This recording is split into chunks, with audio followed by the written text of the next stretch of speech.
সুন্নাত নয় শুধু দাওয়াতের মেহমান, সুন্নাত নয় শুধু খাওয়া শেষ মধুপান, সুন্নাত নয় শুধু দাওয়াতের মেহমান, সুন্নাত নয় শুধু খাওয়া শেষ মধুপান। আর কিছু সুন্নাত আছে তুমি জানো কি, জানলেও জীবনে কখনো তা মানো কি। আর কিছু সুন্নাত আছে তুমি জানো কি, জানলেও জীবনে কখনো তা মানো কি। সুন্নাত শুধু নয় মাজলুম সহায়ক, সুন্নাত উহুদের জালিমের প্রতিরোধ। সুন্নাত শুধু নয় লাওয়ার কদু খাওয়া, আর সুন্নাত হলো অন্যায় বাধা দেওয়া। সুন্নাত শুধু নয় নির্জন ধ্যানে থাকা, আর সুন্নাত হলো পাথরের আঘাত খাওয়া। মুহাব্বতে তার সুদিনের সাথী তুমি, দুর্দিনেও তার পাশে থাকো কি। আর কিছু সুন্নাত আছে তুমি জানো কি, জানলেও জীবনে কখনো তা মানো কি।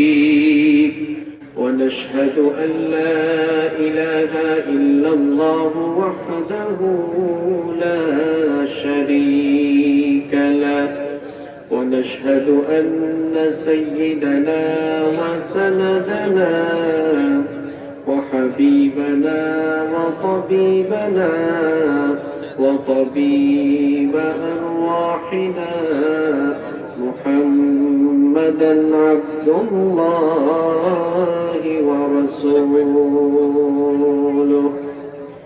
أرسله بالحق بشيرا ونذيرا، وداعيا إلى الله بإذنه وسراجا وقمرا منيرا. أما بعد فقد قال الله تعالى في كلامه المجيد وفي فرقانه الحميد. أعوذ بالله من الشيطان الرجيم. بسم الله الرحمن الرحيم. إن الله وملائكته يصلون على النبي يا أيها الذين آمنوا صلوا عليه وسلموا تسليما. اللهم صل على محمد وعلى آل محمد كما صليت على إبراهيم وعلى آل إبراهيم إنك حميد مجيد. اللهم بارك على محمد وعلى آل محمد كما باركت على إبراهيم وعلى آل إبراهيم إنك حميد مجيد. সুন্নাত নয় শুধু দাওয়াতের মেহমান, সুন্নাত নয় শুধু খাওয়া খাওয়া শেষ মধুপান। সুন্নাত নয় শুধু দাওয়াতের মেহমান, সুন্নাত নয় শুধু খাওয়া শেষ মধুপান। আরো কিছু সুন্নাত আছে তুমি জানো কি, জানলেও জীবনে কখনো তা মানো কি। আরো কিছু সুন্নাত আছে তুমি জানো কি, জানলেও জীবনে কখনো তা মানো কি। সুন্নাত শুধু নয় মাজলুম সহায়ক, সুন্নাত উহুদের জালিমের প্রতিরোধ। সুন্নাত শুধু নয় লাওয়ার কদু খাওয়া, আর সুন্নাত হলো অন্যায় বাধা দেওয়া। সুন্নাত শুধু নয় নির্জন ধ্যানে থাকা, আর সুন্নাত হলো পাথরের আঘাত খাওয়া। মুহাব্বতে তার সুদিনের সাথী তুমি, দুর্দিনেও তার পাশে থাকো কি। আরো কিছু সুন্নাত আছে তুমি জানো কি, জানলেও জীবনে কখনো তা মানো কি। সুন্নাত কোরআনে সমাজ বিনির্মাণে, বৈরী সকল পথ মারিয়ে চলা। সুন্নাত দাওয়াতে দিনের পাশাপাশি, ইসলাম রক্ষায় হাতে তলোয়ার তোলা। সুন্নাত শুধু নয় নমনীয় আলাপন, সুন্নাত প্রয়োজনে হুঙ্কার গর্জন। সুন্নাত শুধু নয় মেষ চড়াতে যাওয়া, আর সুন্নাত হলো রাষ্ট্রনায়ক হওয়া। মুহাব্বতে তার খালিদ ওমর আলী আবু বকরের মতো পাশে থাকো কি। আরো কিছু সুন্নাত আছে তুমি জানো কি, জানলেও জীবনে কখনো তা মানো কি। আরো কিছু সুন্নাত আছে তুমি জানো কি, জানলেও জীবনে কখনো তা মানো কি। বাংলাদেশের অত্যন্ত সুপরিচিত ঐতিহ্যবাহী লক্ষ্মীপুর জেলার রামগতি উপজেলার উত্তর বালুরচর কয়ালপাড়া যুব সমাজ ও এলাকাবাসীর যৌথ উদ্যোগে আয়োজিত আজকের এই ঐতিহাসিক তাফসীরুল কোরআন মাহফিলের মুহতারাম শ্রদ্ধাভাজন সভাপতি, বিশিষ্ট আলেম দ্বীন, অত্র অঞ্চলের সকলের শ্রদ্ধার পাত্র, আলেকজান্ডার দরবার শরীফের সম্মানিত পীর সাহেব আলহাজ হযরত মাওলানা শাহ আব্দুল মালিক সাহেব, আতালাল্লাহু উমরাহু ওয়া বারাকাল্লাহু ফি হায়াতিহি। আমরা সবাই বলি আমিন। আজকের মাহফিলে আমার আগে কথা বলেছেন বিশিষ্ট আলেম দ্বীন, বিশিষ্ট ইসলামী চিন্তাবিদ ও গবেষক হযরত মাওলানা সালাউদ্দিন চাঁদপুরি সাহেব। আল্লাহ তাআলা ওনার ইজ্জত, সম্মান, ইলম এবং আমলগত যোগ্যতা আরো বাড়িয়ে দিন। আমরা বলি আমিন। মাহফিলের ডায়াসে বসে আছেন আপনাদের অত্র অঞ্চলের সম্মানিত এবং বিশিষ্ট ব্যক্তিবর্গ, উপস্থিত সম্মানিত উলামায়ে কেরাম, বিভিন্ন রাজনৈতিক দলের সম্মানিত নেতৃবৃন্দ, সামাজিক নেতৃবৃন্দ, আমার সামনে বসা অত্র এলাকার পার্শ্ববর্তী এবং দূর দূরান্ত থেকে আগত আল্লাহর দ্বীন প্রেমী, কোরআন প্রেমী, সর্বস্তরের তাওহীদি জনতা, প্রাণ প্রিয় লক্ষ্মীপুরবাসী, আপনারা সবাই কেমন আছেন? আলহামদুলিল্লাহ, আমিও আল্লাহর রহমতে ভালো আছি। আমাদের সবাইকে ভালো রেখেছেন কে? আমাদেরকে সুস্থ রেখেছেন কে? যিনি আমাদেরকে ভালো রেখেছেন, সুস্থ রেখেছেন, কোরআনের এই মেলায় আমাদেরকে শামিল হওয়ার তৌফিক দিয়েছেন, সেই আল্লাহর জন্য করছি আলহামদুলিল্লাহ। অনেক রাত হয়ে গিয়েছে, প্রায় 11:15 বাজে। আপনারা অনেক ক্লান্ত হয়ে গিয়েছেন, তাই না?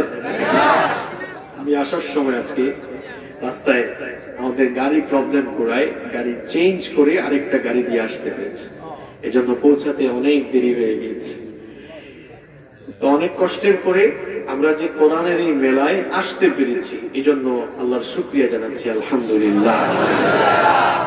সম্মানিত ভাইয়েরা, গোটা দুনিয়ায় এখন যে প্যান্ডামিক সিচুয়েশন চলছে, ঠিক সেই মুহূর্তে আপনি আমি এখনো সুস্থভাবে বেঁচে আছি। এটি হচ্ছে এই মুহূর্তে আমাদের প্রতি আল্লাহ তাআলার সবচাইতে বড় দয়া। আপনারা সকলেই জানেন, কোভিড-19 করোনা ভাইরাস, এই প্যান্ডামিক গোটা দুনিয়া লণ্ডভণ্ড বিপর্যস্ত করে দিয়েছে। দুনিয়াতে এখন দুনিয়াবাসী একটি আতঙ্কিত পরিবেশে সবাই সময় কাটাচ্ছে। করোনা ভাইরাস এটি পৃথিবীর মানুষকে দুটো জিনিস দেখিয়েছে। সবাই বলেন কয়টা? নাম্বার 1, এক নাম্বার হচ্ছে কুদরত, 2 নাম্বার হচ্ছে রহমত। দুটো শব্দ বলেছি, কুদরত আর একটা হচ্ছে, দুটি তো আরবি শব্দ নাকি বাংলা? এর বাংলা অর্থ কি? কুদরত মানে শক্তি, রহমত মানে দয়া। করোনা ভাইরাস পৃথিবীর মানুষকে আল্লাহর শক্তি, আল্লাহর কুদরত দেখিয়েছে, আবার পাশাপাশি দুনিয়ার মানুষ করোনা ভাইরাসের মাধ্যমে আল্লাহর রহমত এবং দয়াও দেখেছে।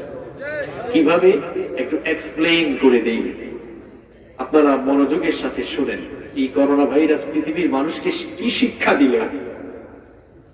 দুনিয়াতে যারা উন্নয়ন, অগ্রগতি, জ্ঞান, বিজ্ঞান, সামরিক শক্তি, চিকিৎসা, এক কথায় সকল দিক থেকে যারা নিজেদেরকে উন্নত, সমৃদ্ধ এবং শক্তিশালী মনে করত, দেখা গেল আল্লাহ তাআলার পাঠানো অদৃশ্য একটি গজবের কাছে সবাই অসহায় হয়ে গিয়ে মাথা নত করে দিতে তারা বাধ্য হয়েছে। United state of America, United kingdom, Italy, France, Russia, এই দেশগুলো আমাদের দেশের চাইতে উন্নত বেশি না অনুন্নত? আগে তাদের চিকিৎসা ব্যবস্থা আমাদের চাইতে ভালো না খারাপ? তারা সব দিক দিয়ে উন্নতির উচ্চ শিখরে আরোহণ করছে। যে দেশগুলোর নাম বললাম, এই দেশগুলো লণ্ডভণ্ড বিপর্যস্ত হয়ে যাচ্ছে, লাশের পাহাড় সেখানে জমে আছে। আপনাদের যাদের আত্মীয় স্বজন সেই সকল দেশে বসবাস করছেন, নিশ্চয়ই তাদের মাধ্যমে আপনারা খবর পান, লাশের পাহাড় জমে আছে। আজ সন্ধ্যার আগে লন্ডন থেকে এক ভাই ফোন করলেন, দোয়া চাইলেন, বললেন হুজুর দোয়া করবেন, হসপিটালেও এখন জায়গা নাই, লাশ নিয়ে অপেক্ষা করতে হয়, কবর দেওয়ারও জায়গা নাই, 4-5 দিন বসে থাকতে হয় কবর দিতে গেল। তো দোয়া চাইলেন, আমরাও দোয়া করছি, আল্লাহ তাআলা তাদেরকে হেফাজত করুন। আমি যে প্রসঙ্গটি টেনে নিয়ে আসলাম, ভালো করে শুনেন। দেখেন, তাদের চিকিৎসা ব্যবস্থা এত উন্নত, সামরিক দিক থেকে তারা আমাদের চেয়ে অনেক গুণ বেশি শক্তিশালী। উন্নয়ন, অগ্রগতি, জ্ঞান, বিজ্ঞান, তথ্য প্রযুক্তি, সব দিক থেকেই তারা এগিয়ে। কিন্তু এই করোনা ভাইরাস আসার পরে দেখা গেল যারা নিজেদেরকে অনেক শক্তিধর মনে করত, তারা অসহায় হয়ে যেতে বাধ্য হয়েছে। এই করোনা ভাইরাস গোটা দুনিয়ার সমস্ত ক্ষমতাশীলদেরকে এই শিক্ষা দিয়েছে, ক্ষমতার বাহাদুরি বেশি করো না, কারণ আমি আল্লাহর চাইতে কারো ক্ষমতা বেশি নয়। করোনা ভাইরাস আসার পরে প্রমাণ হয়েছে আল্লাহ তাআলার মহাশক্তির কাছে দুনিয়ার যে কারো শক্তি অত্যন্ত তুচ্ছ এবং নগণ্য। করোনা ভাইরাস পৃথিবীর মানুষকে আল্লাহর কুদরত দেখিয়েছে। 1 বছর হয়ে গেল, করোনা ভাইরাস জিনিসটা কি, ধরনটা কি, বিজ্ঞানীদের মাথা নষ্ট হয়ে গিয়েছে, এখনো বেরো করতে পারে নাই। আল্লাহু আকবার। এই কুদরত কার? করোনা ভাইরাস পৃথিবীর মানুষকে যেমন আল্লাহর কুদরত দেখিয়েছে, তেমনি এই কোভিড-19 আসার পরে দুনিয়ার মানুষ রহমতও দেখেছে। রহমতটা কি বলবো? WHO, ওয়ার্ল্ড হেলথ অর্গানাইজেশন, বিশ্ব স্বাস্থ্য সংস্থা, এই সংগঠনটির নাম শুনেছেন তো আপনারা? করোনা ভাইরাস যখন শুরু হলো তখন তারা একটি ভবিষ্যৎবাণী করে বলেছিল, করোনা ভাইরাস দ্বারা বিশ্বের যে সকল দেশ সবচাইতে বেশি ক্ষতিগ্রস্ত হবে তার মধ্যে অন্যতম দেশের নাম বাংলাদেশ। রিজন কি? কারণ কি? কারণ হিসেবে তারা বলেছিল, যেহেতু বাংলাদেশের মানুষ অত্যন্ত অসচেতন, নোংরা এবং অপরিচ্ছন্ন জীবন যাপন করে, এজন্য বাংলাদেশ ক্ষতিগ্রস্ত হওয়ার সম্ভাবনা সবচাইতে বেশি। তারা একটি সংখ্যাও বলেছিল যে কম করে হলেও করোনা ভাইরাস দ্বারা বাংলাদেশে 10 লক্ষ মানুষের প্রাণহানি ঘটবে। ওরা বলেছিল 10 লক্ষ, কিন্তু দেখেন আল্লাহ তাআলার কি রহমত, এই দেশের মানুষ এত নোংরা, অসচেতন আর অপরিচ্ছন্ন জীবন যাপন করে। আমি তো প্রায় সময় বলি, করোনা ভাইরাস এই দেশের মানুষকে কি আর আক্রমণ করবে। এই দেশের প্রত্যেকটা মানুষ, এক একটা লোকই এক একটা ভাইরাস বোমা, ঠিক না? যে পরিমাণ অসচেতন আর অপরিচ্ছন্ন জীবন যাপন আমরা করি। সরকার বলছে মাস্ক পরেন, দেখা যায় মাস্ক গলায় দিয়ে রাখে। আপনারা অনেকে দেন, গলায় মাস্ক দিয়েন না, গলার মধ্যে বিভিন্ন ভাঁজ আছে, তাই না? এখানে ময়লা লেগে থাকে, জীবাণু লেগে থাকে, ওইটা আবার মুখের মধ্যে দেয়। আমাদের নেতারাও কিন্তু এটা করে। কিছু কিছু যুবক ছেলেদেরকে দেখবেন হাতের এখানে মাস্ক ঝুলায় রাখছে, হাতের এইখানে দিয়ে রাখছে। দেখবেন নেতারা বক্তব্য দেয়, মাস্ক খুলে হাতের এইখানে ঢুকায় রাখে, এরকম হাত নাড়ায় নাড়ায় বক্তব্য দেয়, আছে না নেই? এই দেশে দেখেন আল্লাহর রহমতটা আপনারা বোঝার চেষ্টা করেন। ওই সকল দেশ, যে সকল দেশে লাশের পাহাড় জমে আছে, স্ত্রী মারা গেলে স্বামী কাছে আসে না, স্বামী মারা গেলে স্ত্রী কাছে যায় না, বাবা মা মারা গেলে সন্তানরা কাছে যায় না। তাদের ভয় হচ্ছে তাদেরকেও আক্রমণ করার সম্ভাবনা। আর আমার দেশের চিত্র ঠিক উল্টা। দেখা যায় করোনা ভাইরাসে আক্রান্ত হয়ে মারা গিয়েছে, সেই লাশকে লক্ষ লক্ষ মানুষ মিলে জানাজা দিয়েছে। আল্লাহর কি রহমত, একটা লোক করোনা ভাইরাসে আক্রান্ত হয় না। আল্লাহু আকবার। এই যে ব্রাহ্মণবাড়িয়ার মরহুম মাওলানা জুবায়ের আহমদ আনসারী রাহিমাহুল্লাহ, আল্লাহ তাআলা ওনাকে জান্নাতুল ফেরদাউস নসিব করুন, আমরা বলি আমিন। কারণ তার দ্বারা বাংলাদেশে কোরআনের অনেক খেদমত হয়েছে, ঠিক না? এখন তো ইউটিউব আছে, যখন ইউটিউব ছিল না তখন থেকেই ওনারা বাংলাদেশের প্রত্যন্ত অঞ্চলগুলোতে গিয়ে কোরআনের বাণী মানুষের কাছে ছড়িয়ে দিয়েছেন, ঠিক না? তো তিনি করোনায় আক্রান্ত হয়ে মারা গেলেন, তার জানাজায় লক্ষ লক্ষ মানুষ হয়েছিল। প্রগতিশীল এবং তথাকথিত বুদ্ধিজীবীরা টপিক পেয়েছিল, টকশো, একদম 2-3 সপ্তাহ এই টপিক নিয়ে তারা শুধু টকশো করেছে। দেখেন লক্ষ লক্ষ মানুষ হয়েছিল, একজন লোক আক্রান্ত হয়েছে। এটা কি আল্লাহর রহমত নয়? যারা জ্ঞান, বিজ্ঞান, উন্নয়ন, অগ্রগতি, তথ্য প্রযুক্তি, সামরিক শক্তি সব দিক থেকে যারা আমাদের চেয়ে বহুগুণ এগিয়ে, সেই সকল দেশ লন্ডভন্ড বিপর্যস্ত হয়ে যাচ্ছে। আর আমাদের দেশে নাই কোনো ভালো চিকিৎসা, সব দিক থেকে আমরা দুর্বল। যেখানে বিশ্ব স্বাস্থ্য সংস্থা বলেছিল 10 লক্ষ মানুষ মারা যাবে, আল্লাহ তাআলা এই দেশটাকে তার রহমতের চাদর দিয়ে এমন ভাবে হেফাজত করলেন, ওরা বলেছিল 10 লক্ষ, এখনো 10,000 মানুষও মারা যায় ভাই, আলহামদুলিল্লাহ। চিন্তা করেছেন লন্ডনের মতো দেশ, আমেরিকার মতো দেশ লাশের পাহাড় হয়ে গেল, আর আমার দেশ ওরা তো বললো 10 লক্ষ, 10,000 হয়েছে নাকি? আলহামদুলিল্লাহ কইতে মন চায় না? 1 বছর তো হয়ে গেল। আরে ভাই 1 বছরে বাংলাদেশে শুধু অ্যাক্সিডেন্ট করে 30-40 হাজার মানুষ মারা যায়, সেই তুলনায় অনেক কম হয়েছে। এবার আসেন এই কথাগুলো আমি কেন টেনে নিয়ে আসলাম। আমি এমনি এমনি কিন্তু কথা বলে সময় নষ্ট করার মানুষ না, এটা বলার কারণ আছে, এটা বলার কারণ আছে। লক্ষ্মীপুরের ভাইরা, এবার একটু চিন্তা করেন তো, এত উন্নত দেশগুলো বিপর্যস্ত হয়ে গেল, আর আমরা সব দিক থেকে দুর্বল, দুর্বলের ঘরের দুর্বল আমরা, তাই না? আমরা সব দিক থেকে পিছিয়ে, তারপরে এত ভালো। আমি তো বাংলাদেশের বিভিন্ন জায়গায় যাই, বাংলাদেশের বহু অঞ্চলের মানুষ করোনা যে একটা জিনিস আছে এটা বিশ্বাসও করতে চায় না, এটা আরেক বিপদ আছে না? আপনারা ফেসবুকেও দেখেন, একজন বলে আমি পান খাই, আমাকে করোনা করবে না। চিন্তা করছেন এই দেশের মানুষ লকডাউনে শুধুমাত্র আমরা শহর অঞ্চলে দেখেছি ওই যে দূরত্ব মেনটেন করে দাঁড়ান। আমি গ্রামের বাড়ি গিয়েছিলাম, বললাম একটু দূরত্ব মেনটেন করে দাঁড়ান। কয় হুজুর আপনি আবার কোন জায়গা থেকে আসছেন? এসব করোনা মরোনা আমাদের এলাকায় নাই। বিশ্বাসই করতে চায় না। ঈদ উল ফিতর আর ঈদ উল আজহায় শহরাঞ্চলে যা কল্পনাও করা যায় না, মুসাফাহা মুআনাকা দেখা গিয়েছে গ্রামের দিক। আপনি যদি গ্রামাঞ্চলের দিকে লক্ষ্য করেন, সমান তাহলে সবাই একেবারে কুলাকুলি করছে, করে নাই? হয়তো আপনাদের এলাকায় করে নাই, এখানেও করছে। যে ভাইরা দেখেন, উন্নত দেশগুলো লন্ডভন্ড হয়ে গেল, আর আমরা এখনো ভালো আছি। এমনি এমনি তো আল্লাহ তাআলা আমাদেরকে ভালো রাখছেন না, নিশ্চয়ই এর পেছনে কোনো না কোনো কারণ লুকিয়ে আছে। পাশেই তো মেঘনা নদী পাইছেন, নদীর মাছ আনেন আর খান, ইলিশ মাছ খান আর মনের আনন্দে ঘুরে। চিন্তা তো করেন না কেন যে ভালো আছেন, কেন ভালো আছেন একটু বুঝার চেষ্টা করেন।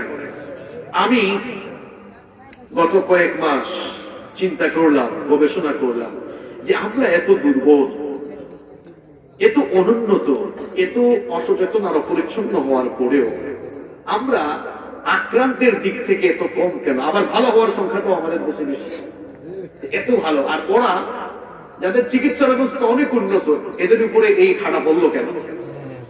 আমি চিন্তা করে পেলাম এই দেশকে আল্লাহ তাআলা ভালো রাখার বেশ কয়েকটি কারণ রয়েছে। আপনারা প্রত্যেকটা মানুষ আমার সাথে একমত হতে বাধ্য হবেন। এই দেশকে আল্লাহ তাআলা এজন্যই ভালো রেখেছেন। পৃথিবীর একমাত্র দেশ হচ্ছে বাংলাদেশ, যেই দেশে দিন চর্চা সবচাইতে বেশি হয়। এই দেশে যতগুলো হাফেজি মাদ্রাসা রয়েছে, যতগুলো কওমি মাদ্রাসা রয়েছে, যতগুলো আলিয়া মাদ্রাসা রয়েছে, পৃথিবীর কোন দেশে এতগুলো দ্বীনি প্রতিষ্ঠান নাই। এই দেশে আল্লাহর যে পরিমাণ জিকির হয়, পৃথিবীর কোন দেশে এত পরিমাণ আল্লাহর জিকির হয় না। এই দেশকে আল্লাহ তাআলা কেন ভালো রাখছেন জানেন?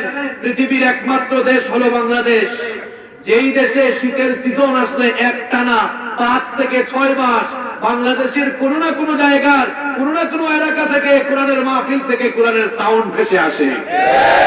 পৃথিবীর কোন দেশে একটানা 5-6 মাস মাহফিল হয় না, কিন্তু আমার দেশ বাংলাদেশ, এই দেশে একটানা 5-6 মাস কোরআনের মাহফিল হয়, ওয়াজ মাহফিল হয়। কারু সিল্লাই সিন্নি খাও, ওটাই তো বুঝলা না। তাহলে যেই কারণে আমরা ভালো আছি, যেই কাজগুলোর কারণে আমরা ভালো আছি, সেই ভালো কাজগুলো বন্ধ করা দরকার না আরো বাড়ানো দরকার? এখন আমরা কি করছি? কি একটা ভাব, আমার কাছ থেকে অনুমতি নিতে হবে। তুই কে অনুমতি দেওয়া? অনুমতি দেওয়ার তুই কে? এটা কি রাজনৈতিক সমাবেশ? বিএনপির সমাবেশ? জামাতের সমাবেশ? জাতীয় পার্টির সমাবেশ? এটা কোরআনের মাহফিল, এটা রাজনৈতিক মঞ্চ নয়। এখানে আওয়ামী লীগ আসতে পারবে, বিএনপি আসতে পারবে, জামাত আসতে পারবে, হেফাজত আসতে পারবে, চরমুনাই আসতে পারবে, জাতীয় পার্টি আসতে পারবে। সোজা কথা, মুসলিম হোক এমনকি বহু অমুসলিম ভাইরাও আমাদের মাহফিলে আসতে পারে। এটা সার্বজনীন মাহফিল, এখানে সবাই আসতে পারবে। কোনো বাধা আছে? কোনো বাধা আছে? আমরা কার? কোরআন কার? গোটা বিশ্ব জাহান কার? কোরআনের প্রত্যেকটি কথা কার? আমরা গোলাম কার? দেখেন, গোলামের কাছ থেকে অনুমতি নিয়ে এখন মালিকের কথা বলতে হয়। চিন্তা করছেন আপনারা? আমরা কি? আমরা কি? ওরা বলে না এরা কি? আপনারা শুধু গুলাম নন, গুলামের ঘরের গুলাম, বান্দির ঘরের গুলাম, আপনার 14 গোষ্ঠী আল্লাহর গুলাম, গুলাম জাত আমরা, ঠিক কি না? কি আজীব অবস্থা। তাই আমার কাছ থেকে অনুমতি নিতে হবে। কবরে যাও না, দেখবো অনুমতি ছাড়াই তোমার ফেরেশতারা পিটাবে। কোরআনের প্রোগ্রাম গুলোতে বাধা দেওয়া, কোরআনের কথা বলতে বাধা দেওয়া, এটা মানুষের স্বভাব না, এটা আবু জেহেলের স্বভাব। এজন্য আমি বলি যে কোরআনের মাহফিল গুলোতে পারমিশন নেওয়ার কথা বলে যারা ভাবসাব নেয়, কোরআনের ল্যাবরেটরিতে এদের রক্ত পরীক্ষা করলে নিশ্চয়ই এদের রক্তের ভেতরে আবু জেহেলের ভাইরাস পাওয়া যাবে।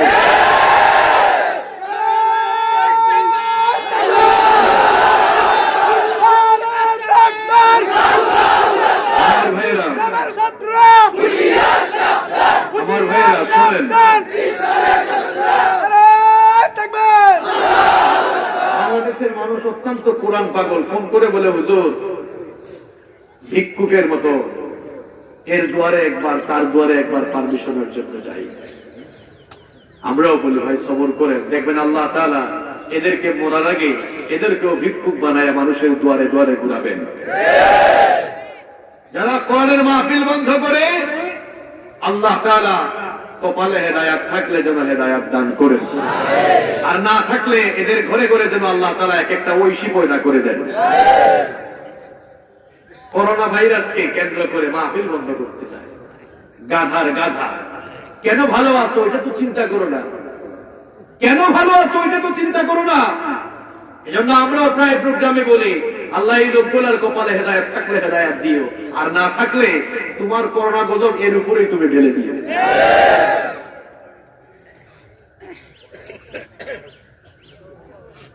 বহু মানুষ করোনায় আক্রান্ত হয়ে জমিন থেকে চলে গিয়েছে, যারা পাবলিকের সামনেও আসে নাই। আমরা খালি মাস্ক পরি, তারা মাস্কও পরে মাথায় মশারির মতো কি আরেকটা দেয়, এরপরে হেলমেট আরেকটা পরে, দেখলে মনে হয় নাসা থেকে মহাকাশ বিজ্ঞানী নেমে এসেছে। পিপিই পড়ে না। যেই লোকগুলা মাসের পর মাস পাবলিকের সামনে আসতেছে না, যাদের সাথে দেখা করতে গেলে 8-10টা দরজা ক্লোজ করতে হয়, আমি নাম নিলাম না, এমন বহু মানুষ বাংলাদেশে করোনায় আক্রান্ত হয়ে দুনিয়া থেকে চলে গিয়েছে। আপনারা আল্লাহর কুদরত বুঝেন নাই, আল্লাহর রহমতও বুঝেন নাই। আল্লাহর কুদরত বুঝার চেষ্টা করেন। দেখেন না, কুদরতওয়ালারা মানে শক্তিওয়ালারা, যারা নিজেদেরকে শক্তিধর মনে করত, এরা শেষ, অসহায়, এখন কোন ভ্যাকসিনও কাজে আসে না। আর আমরা যারা দুর্বল, এদের উপরে আল্লাহ রহমত দিলেন। আমরা যারা আল্লাহর বেশি জিকির করছি, আমরা যারা আল্লাহর কথা বেশি স্মরণ করছি, আল্লাহ আমাদের মাথার উপরে রহমতের ছায়া দিয়ে রাখছেন, আমাদেরকে রহমতের চাদর দিয়ে ঢেকে রেখে আমাদেরকে ভালো রাখছেন। আলহামদুলিল্লাহ। আমরা দোয়া করছি আল্লাহ তাআলা যেন এই মহাগজব দুনিয়া থেকে উঠিয়ে দেন। আমাদের অনেক ভাই বোনরা দোয়া চেয়েছেন, আল্লাহ তাআলা যেন তাদেরকে হেফাজত করেন। কষ্ট হচ্ছে আপনাদের, কিছু কথা শোনার সুযোগ আপনারা, আমি যেন কিছু কথা বলতে পারি সেই সুযোগ দিবেন তো আপনারা? নাকি দেরিতে আসছে বলে মাইনাস হয়ে যাবে? টাইম মাইনাস হবে? দেরি তো আমি করি নাই। আমি শুনছি আপনাদের এলাকায় যে হুজুরি আসে, ওই হুজুরি নাকি গাড়ি নষ্ট হয়। রাস্তা খারাপ না? আচ্ছা, সম্মানিত ভাইয়েরা, আমরা আর অপ্রাসঙ্গিক কথা বলে সময় নষ্ট করতে চাই না। আমরা তাফসীরের প্রোগ্রামে এসেছি, কোরআনের মাহফিলে এসেছি। কোরআনের মাহফিলে আমরা একটি বই থেকে কথা বলি। যে বই থেকে আমরা কথা বলি এবং শুনি, সেই বইটার নাম কি? সবাই বলেন তো, সেই বইটার নাম কি? এই কোরআন নাজিল করেছেন কে? এই কোরআনের প্রত্যেকটি কথা কার কথা? এই কোরআনের প্রত্যেকটি সূরা নাজিল করেছেন কে? প্রত্যেকটি শব্দ নাজিল করেছেন কে? আমরা আজকে কোরআনুল কারীমের খুব চমৎকার একটি সূরা থেকে কথা বলবো ইনশাআল্লাহ। এমন একটি সূরা থেকে কথা বলবো, যেহেতু করোনা ভাইরাস আল্লাহর এই গজবের দ্বারা ক্ষমতাওয়ালাদের ক্ষমতার পাওয়ার যারা দেখাতো, সেই পাওয়ারওয়ালা লোকদের পাওয়ার যেহেতু একটু কমতেছে, আস্তে আস্তে কমতেছে না? সেহেতু আজকে ক্ষমতা নিয়ে কথা বলবো। কার ক্ষমতা নিয়ে কথা বলবো? আপনারা আবার ভুল বুঝবেন না যে হুজুর না জানি কোন দলের ক্ষমতা নিয়ে কথা বলেন। না, আমরা কার ক্ষমতা নিয়ে কথা বলবো? আজকে আমরা ক্ষমতা নিয়ে কথা বলবো ইনশাআল্লাহ। আল্লাহ তাআলা কোরআনুল কারীমে সূরা দিয়েছেন কয়টা? সবাই তো বললেন না, সবাই বলেন 114টা। ক্ষমতার নামে কিন্তু আল্লাহ তাআলা একটা সূরাও দিয়েছেন। সূরার নাম কি? মাশাআল্লাহ, জানেন আপনারা? সূরাতুল মুলক। মুলক আরবি শব্দ, এর বাংলা অর্থ হচ্ছে রাজত্ব, ক্ষমতা। আমরা যদি ইংরেজিতে বলি কিংডম, পাওয়ার, অথরিটি, সভরেনিটি, তাই না? কোরআনে কারীমে সূরাতুল মুলক এটি 29তম পারায় অবস্থিত। 29তম পারার প্রথম সূরাটাই হচ্ছে সূরাতুল মুলক, অর্থাৎ সূরাতুল মুলক দিয়ে 29তম পারা শুরু হয়েছে। সূরাতুল মুলক এটি হচ্ছে কোরআনে কারীমের 67 নম্বর সূরা। আমি মুখস্থ করে ছাড়ব না, সূরার প্রাইমারি ইনফরমেশন গুলো আপনাদের সাথে শেয়ার করছি। বলেন তো, সূরা মুলক কত নম্বর সূরা? এটি কততম পারায় রয়েছে? মাশাআল্লাহ। কোরআনুল কারীমের সূরাগুলো দুই ভাগে বিভক্ত, কিছু সূরা মাক্কি, কিছু সূরা মাদানী। মাক্কি সূরা বলা হয় সেগুলোকে যেগুলো রাসূল করিম সাল্লাল্লাহু আলাইহি ওয়াসাল্লামের হিজরতের পূর্বে মক্কায় নাযিল হয়েছে, সেগুলোকে বলা হয় মাক্কি সূরা। আর মাদানী সূরা বলা হয় সেগুলোকে যেগুলো রাসূল করিম সাল্লাল্লাহু আলাইহি ওয়াসাল্লামের হিজরতের পরে মদিনায় অবতীর্ণ হয়েছে, সেগুলোকে বলা হয় মাদানী সূরা। আমরা যে সূরা থেকে আজকে কথা বলবো, সূরাটার নাম সূরাতুল মুলক। এই সূরাটি নাযিল হয়েছে মক্কায়। মক্কি জিন্দেগীর প্রাথমিক পর্যায়ে সূরাটি নাযিল হয়েছে বলে এই সূরাকে বলা হয় মক্কি সূরা। এই সূরার রুকু সংখ্যা হচ্ছে 2, আয়াত সংখ্যা 30। তাহলে সূরার প্রাইমারি ইনফরমেশন গুলো আমরা জেনে নিলাম। কোরআনে কারীমে প্রত্যেকটি সূরারই কিছু না কিছু স্পেশালিটি রয়েছে। এই সূরারও তেমন কিছু স্পেশালিটি রয়েছে, কিছু ফজিলত রয়েছে। সূরাতুল মুলক এটি হচ্ছে কোরআনুল কারীমের অত্যন্ত ফজিলতপূর্ণ একটি সূরা। রাসূল করিম সাল্লাল্লাহু আলাইহি ওয়াসাল্লাম বলেন, এই সূরাটি এতই ফজিলতপূর্ণ, এতই বরকতময় সূরা, এই সূরা যারা নিয়মিত অধ্যয়ন করবে, নিয়মিত তেলাওয়াত করবে, এই সূরার ভেতরে থাকা বিষয়গুলোকে যারা নিজের জীবনে আমল করবে, এই সূরাটি ওই লোকটার জন্য আল-মানিআতু মিন আযাবিল কবর, এই সূরাটি তার কবরের আযাব থেকে পরিত্রাণকারী হয়ে যাবে। عن عبد الله ابن مسعود رضي الله عنه قال, আব্দুল্লাহ ইবনে মাসউদ রাদিয়াল্লাহু আনহু বলেন, মান ক্বরাআ তাবারাকাল্লাযী বিয়াদিহিল মুলক কুল্লা লাইলাতিন মানাহু আল্লাহু বিহা মিন আযাবিল কবর। তিনি বলছেন, আল্লাহর যে বান্দা কিংবা আল্লাহর যে বান্দি প্রত্যেক রাতে সূরাতুল মুলক তেলাওয়াত করে, আর সূরাতুল মুলকের ভেতরে থাকা বিষয়গুলোকে যারা নিজেদের জীবনে আমল করবে, এই সূরাটার তেলাওয়াত করার কারণে, নিয়মিত অধ্যয়নকারী হওয়ার কারণে আল্লাহ তাআলা ওই লোকটাকে কবরের শাস্তি থেকে বাঁচিয়ে দেবে। আরো আস্তে বলেন সুবহানাল্লাহ। বিশ্বনবী সাল্লাল্লাহু আলাইহি ওয়াসাল্লাম বলেছেন, যারা এই সূরার উপরে আমল করবে, এই সূরা যারা নিয়মিত তেলাওয়াত করবে, খাশামাতান সাহিবিহা, কিয়ামতের দিন এই সূরা ওই লোকটার পক্ষ নিয়ে আল্লাহর সাথে ঝগড়া শুরু করে দিবে। কতক্ষণ পর্যন্ত ঝগড়া করবে? হাত্তা আদখালাহুল্লাহুল জান্নাহ, যতক্ষণ না ওই লোকটাকে আল্লাহ জান্নাতে ঢোকান, ততক্ষণ পর্যন্ত এই সূরা আপনার পক্ষে আল্লাহর সাথে ঝগড়া করবে।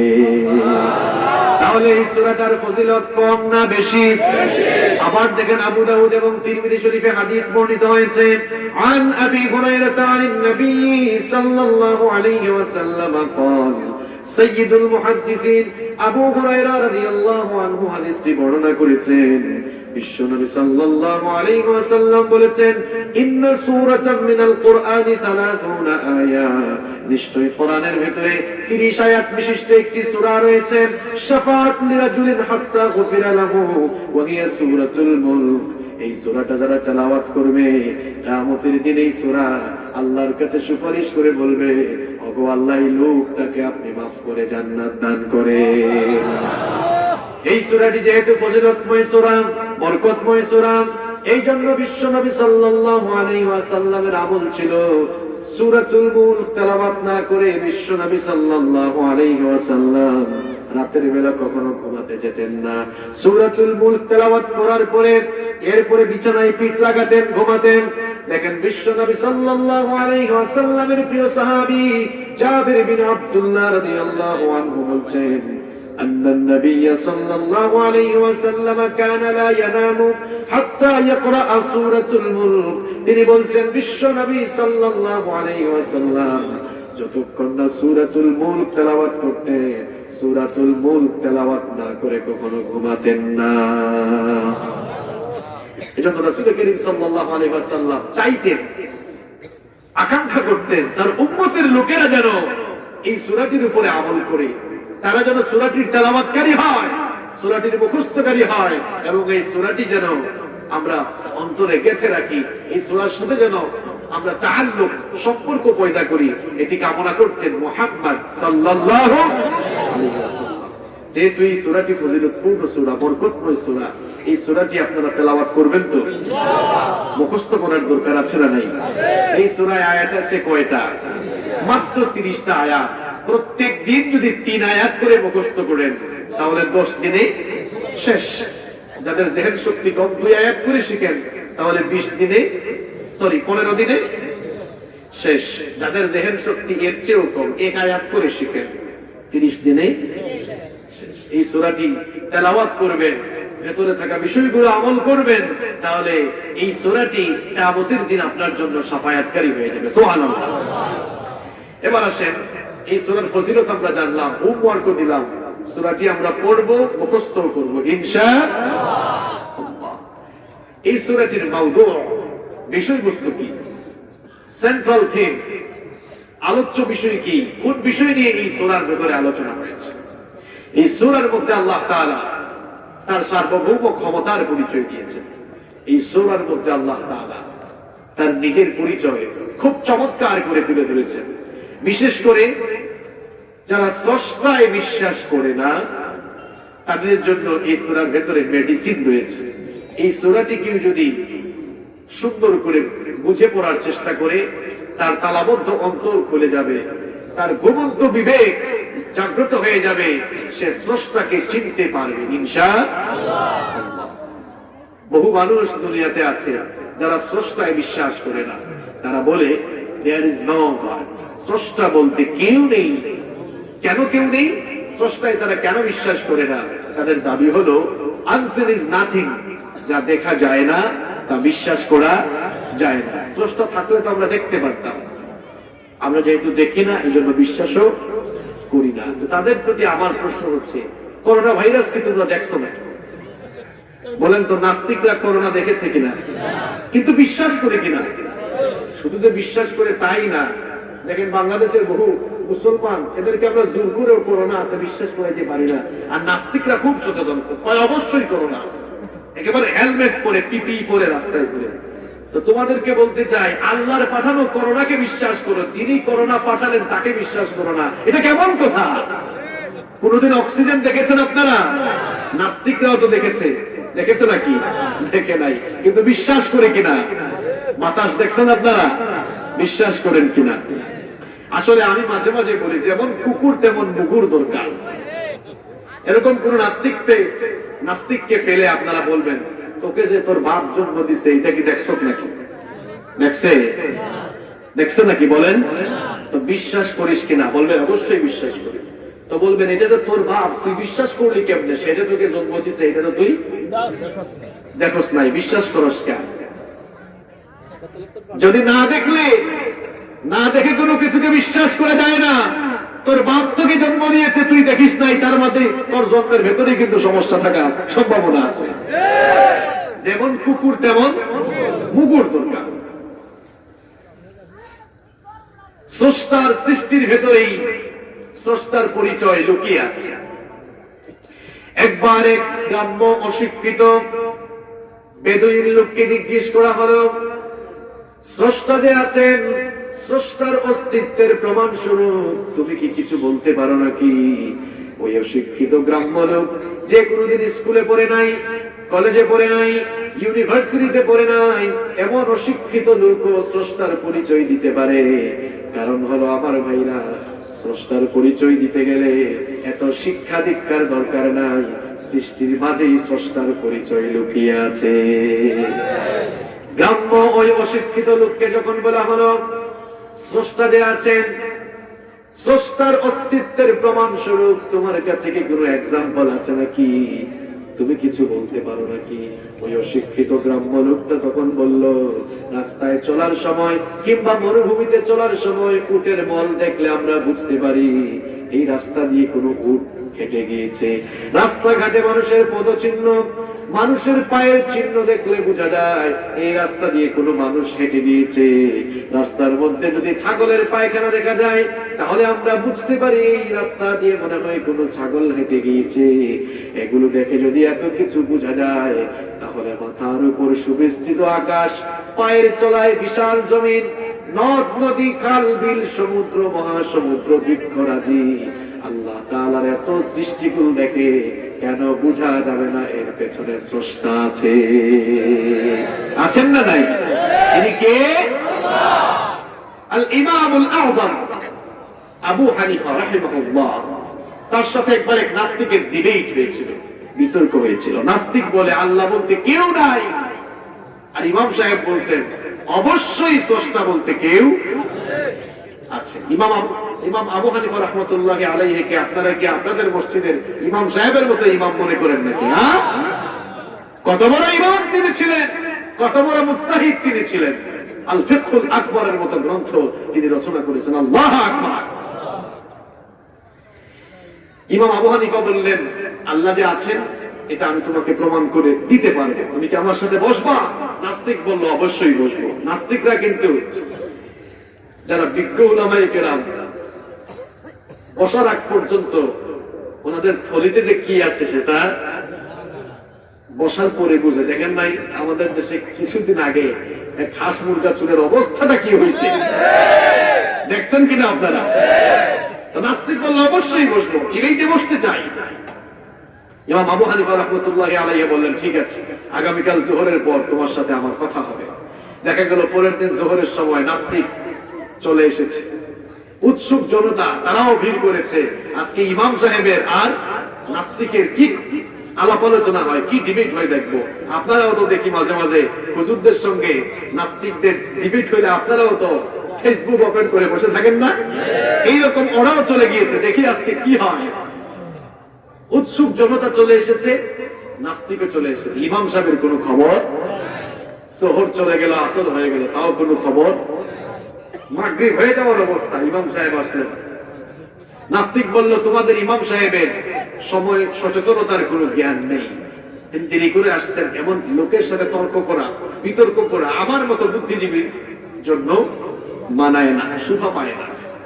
তো ইমাম সাহেব বললেন, আমি যে দেরি করে এসেছি ইচ্ছে করে তো আসি না, আমার কিছু ওজর ছিল, জন্য দেরি হয়েছে। কারণটা তো শুনো, কেন দেরি হলো? নাস্তিক বলল, কি কারণে দেরি হলো? ইমাম সাহেব বললেন, যে রাস্তা দিয়ে আমি আজকে আসতেছিলাম এখানে মাঝপথে একটা নদী ছিল, নদীতে কোনো নৌকা নাই, মাঝিও নাই, কিছু নাই, কি আর করব। তখন আমি একটা গাছের ছায়ার নিচে বসে থাকলাম, দেখি কোনো ব্যবস্থা হয় কিনা। যখন বসলাম হঠাৎ করে দেখলাম গাছ থেকে একটা ফলের বিচি পড়লো, ওই বিচি থেকে অকস্মাৎ গাছও হয়ে গেল। আবার কোনো মানুষজন নাই, কিছুই নাই, কোথার থেকে একটা করাত এসে গাছটাকে কেটে ফেললো। কোনো লোকজন নাই, লোকজন ছাড়াই এই করাত দেখলাম গাছটাকে চিরে তক্তা বের করে ফেললো, তক্তা বানিয়ে ফেললো। এরপরে কোনো মিস্ত্রি নাই, মিস্ত্রি ছাড়াই এই তক্তাগুলো দেখলাম নদীতে ঠাস ঠাস করে পড়ে গেল, একটা আরেকটার সাথে জোড়া লেগে গেল, আর অটোমেটিক একটি নৌকা তৈরি হয়ে গেল। এরপরে আমি ওই নৌকায় উঠলাম, কোনো মাঝি নাই, লগি নাই, বইটা নাই, এই নৌকাও আমাকে ওই পারে পাস করে দিল। তখন বুদ্ধিজীবী বলল, আরে জনতা, তোমরা দেখো তোমাদের ইমাম সাহেবের মেধা কতটুকু আছে, তোমরা দেখো। তোমরা যতদিন ভাবছো খুব জ্ঞানী মানুষ হবে, আমিও ভাবতাম, কিন্তু দেখো এই লোকটার মাথার মধ্যে যা ছিল, আজকে তার কথাবার্তা শুনে মনে হচ্ছে মাথার স্ক্রু যতগুলো আছে সব ঢিলা হয়ে ইমাম সাহেব তখন বললেন, আবু হানিফা রাহিমাহুল্লাহ তখন বললেন, আমার কথাবার্তা শুনে তুমি যদি আমাকে পাগল বলো, তাহলে তো তুমি আরো সবচাইতে বড় পাগল। তার কারণ হলো, এমনি এমনি যেমন কোন নৌকা তৈরি হতে পারে না, মাঝি ছাড়া, লগি ছাড়া, বৈঠা ছাড়া যেমন নদী ক্রস করা যায় না, তাহলে তুমি বলো এমনি এমনি এই দুনিয়া বিশ্বজগৎ কিভাবে হলো? এমনি এমনি তো আসমান হয় নাই, এমনি এমনি তো জমিন হয় নাই, এমনি এমনি তো এই বিশ্ব চলাচল সৃষ্টি হয় নাই আর পরিচালিত হচ্ছে না। মাঝি ছাড়া, নৌকা ছাড়া, মিস্ত্রি ছাড়া যেমন নৌকা তৈরি হয় না, মাঝি ছাড়া যেমন নৌকা চলে না, তেমনি স্রষ্টা ছাড়া সৃষ্টি জগৎ চলে না। নাস্তিক ভুল বুঝতে পেরে সেখানেই কালেমা পড়ে মুসলমান হয়েছিল। আল্লাহু আকবার। সম্মানিত ভাইরা, তাহলে স্রষ্টায় যারা বিশ্বাস করে না, সূরাতুল মুলকের ভেতরে তাদের জন্য মেডিসিন রয়েছে। কারণ এই সূরার মধ্যে স্রষ্টার পরিচয় সুন্দর করে তুলে ধরা হয়েছে। এই বিশ্ব জগৎ কিভাবে পরিচালিত হচ্ছে, আল্লাহ তাআলা কি নিখুঁত ভাবে তার এই বিশ্ব জগৎ পরিচালনা করছেন, এই সূরার মধ্যে সব বলেছেন কে? আসেন আমরা সূরার ভেতরে প্রবেশ করি। রব্বুল আলামিন প্রথম আয়াতে বলছেন, তাবারাকাল্লাযী বিয়াদিহিল মুলকু ওয়া হুয়া আলা কুল্লি শাইইন কাদির। সকল দোষ ত্রুটি, দুর্বলতা এবং অক্ষমতা থেকে মুক্ত সেই সুমহান বরকতময় সত্তা, যার হাতে রয়েছে সকল ক্ষমতা, আর তিনি সকল বিষয়ের উপরে চূড়ান্ত ক্ষমতাবান।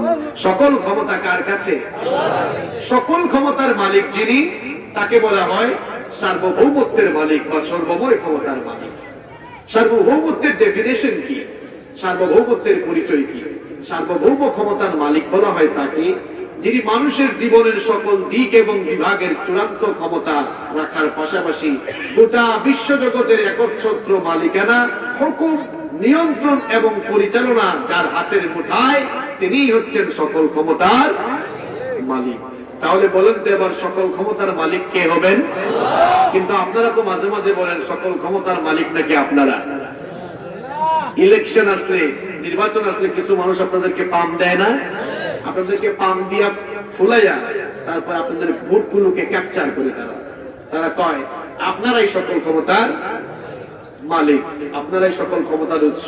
সকল ক্ষমতার উৎস বলে আপনাদের কাছ থেকে ভোট আদায় করে আর যাওয়ার পরে আপনাদের বুকের উপরেই তারা তাদের স্বার্থের জন্য গুলি চালাতে দ্বিধাবোধ করে না। সকল ক্ষমতার মালিক মানুষ হয় কি করে বলেন? যেই মানুষ সামান্য পেট ব্যথা হইলে বিছানায় গড়াগড়ি করে, একটু ডায়রিয়া হলে কয়েকবার যখন টয়লেটে চলে যায়, আসার পরে বলে আমি আর পারবো না। পারবেন না কেন? আপনি আপনার সকল ক্ষমতার মালিক। এখানে একটা সাপ ছেড়ে দেন, দেখবেন দৌড় কারো পায়, এরা নাকি সকল ক্ষমতার মালিক হবে। ভূমিকম্প হইলে বোঝা যায় সকল ক্ষমতার মালিক কি।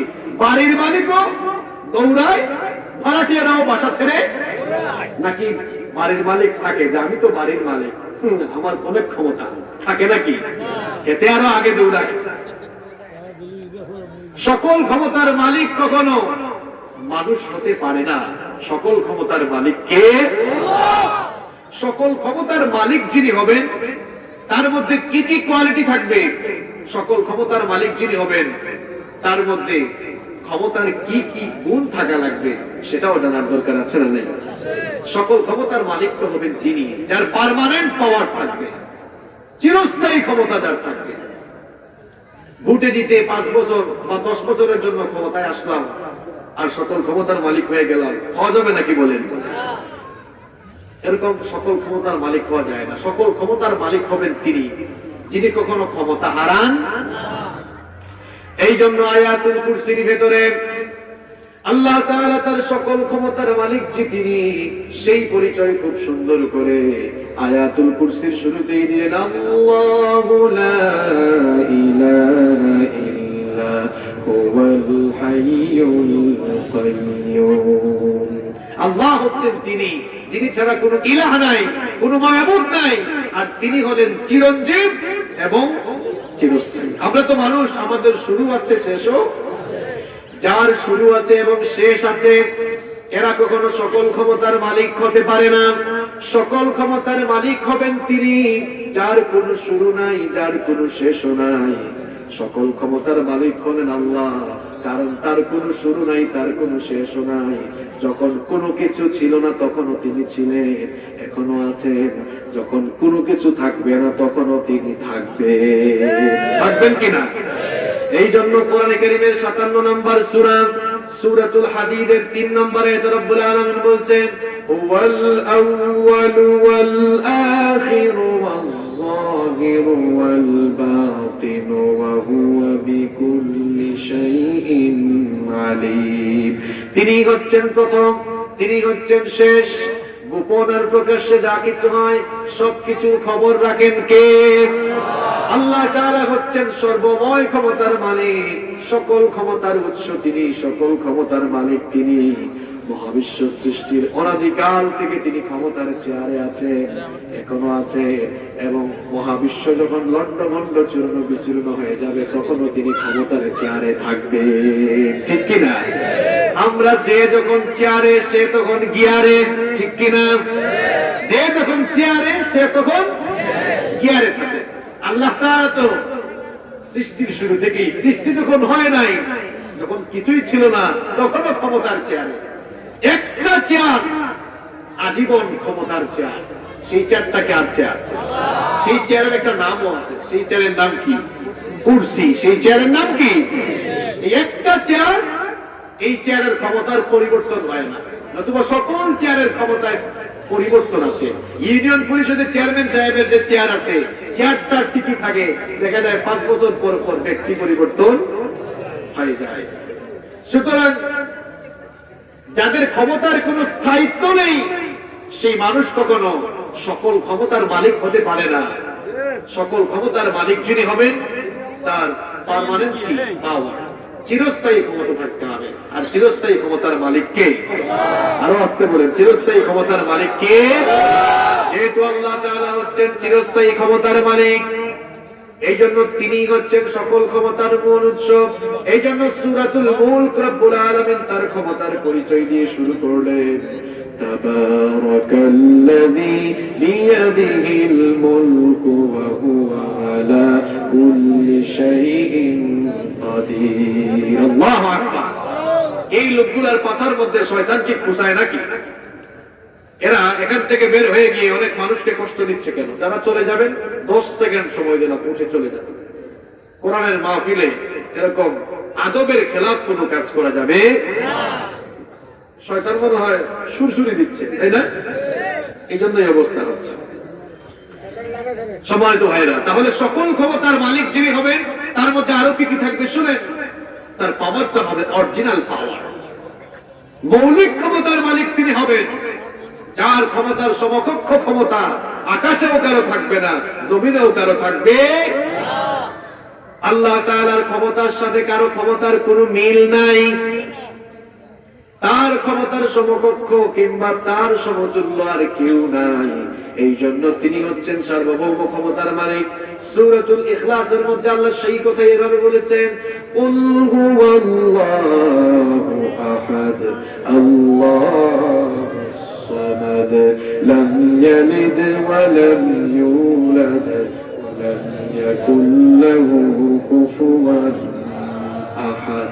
আল্লাহ তাআলা বলেছেন, হে নবী আপনি বলে দিন, আল্লাহ তাআলা হচ্ছেন একক, অদ্বিতীয়। আল্লাহুস সামাদ, তিনি কারো মুখাপেক্ষী নন, তিনি অমুখাপেক্ষী।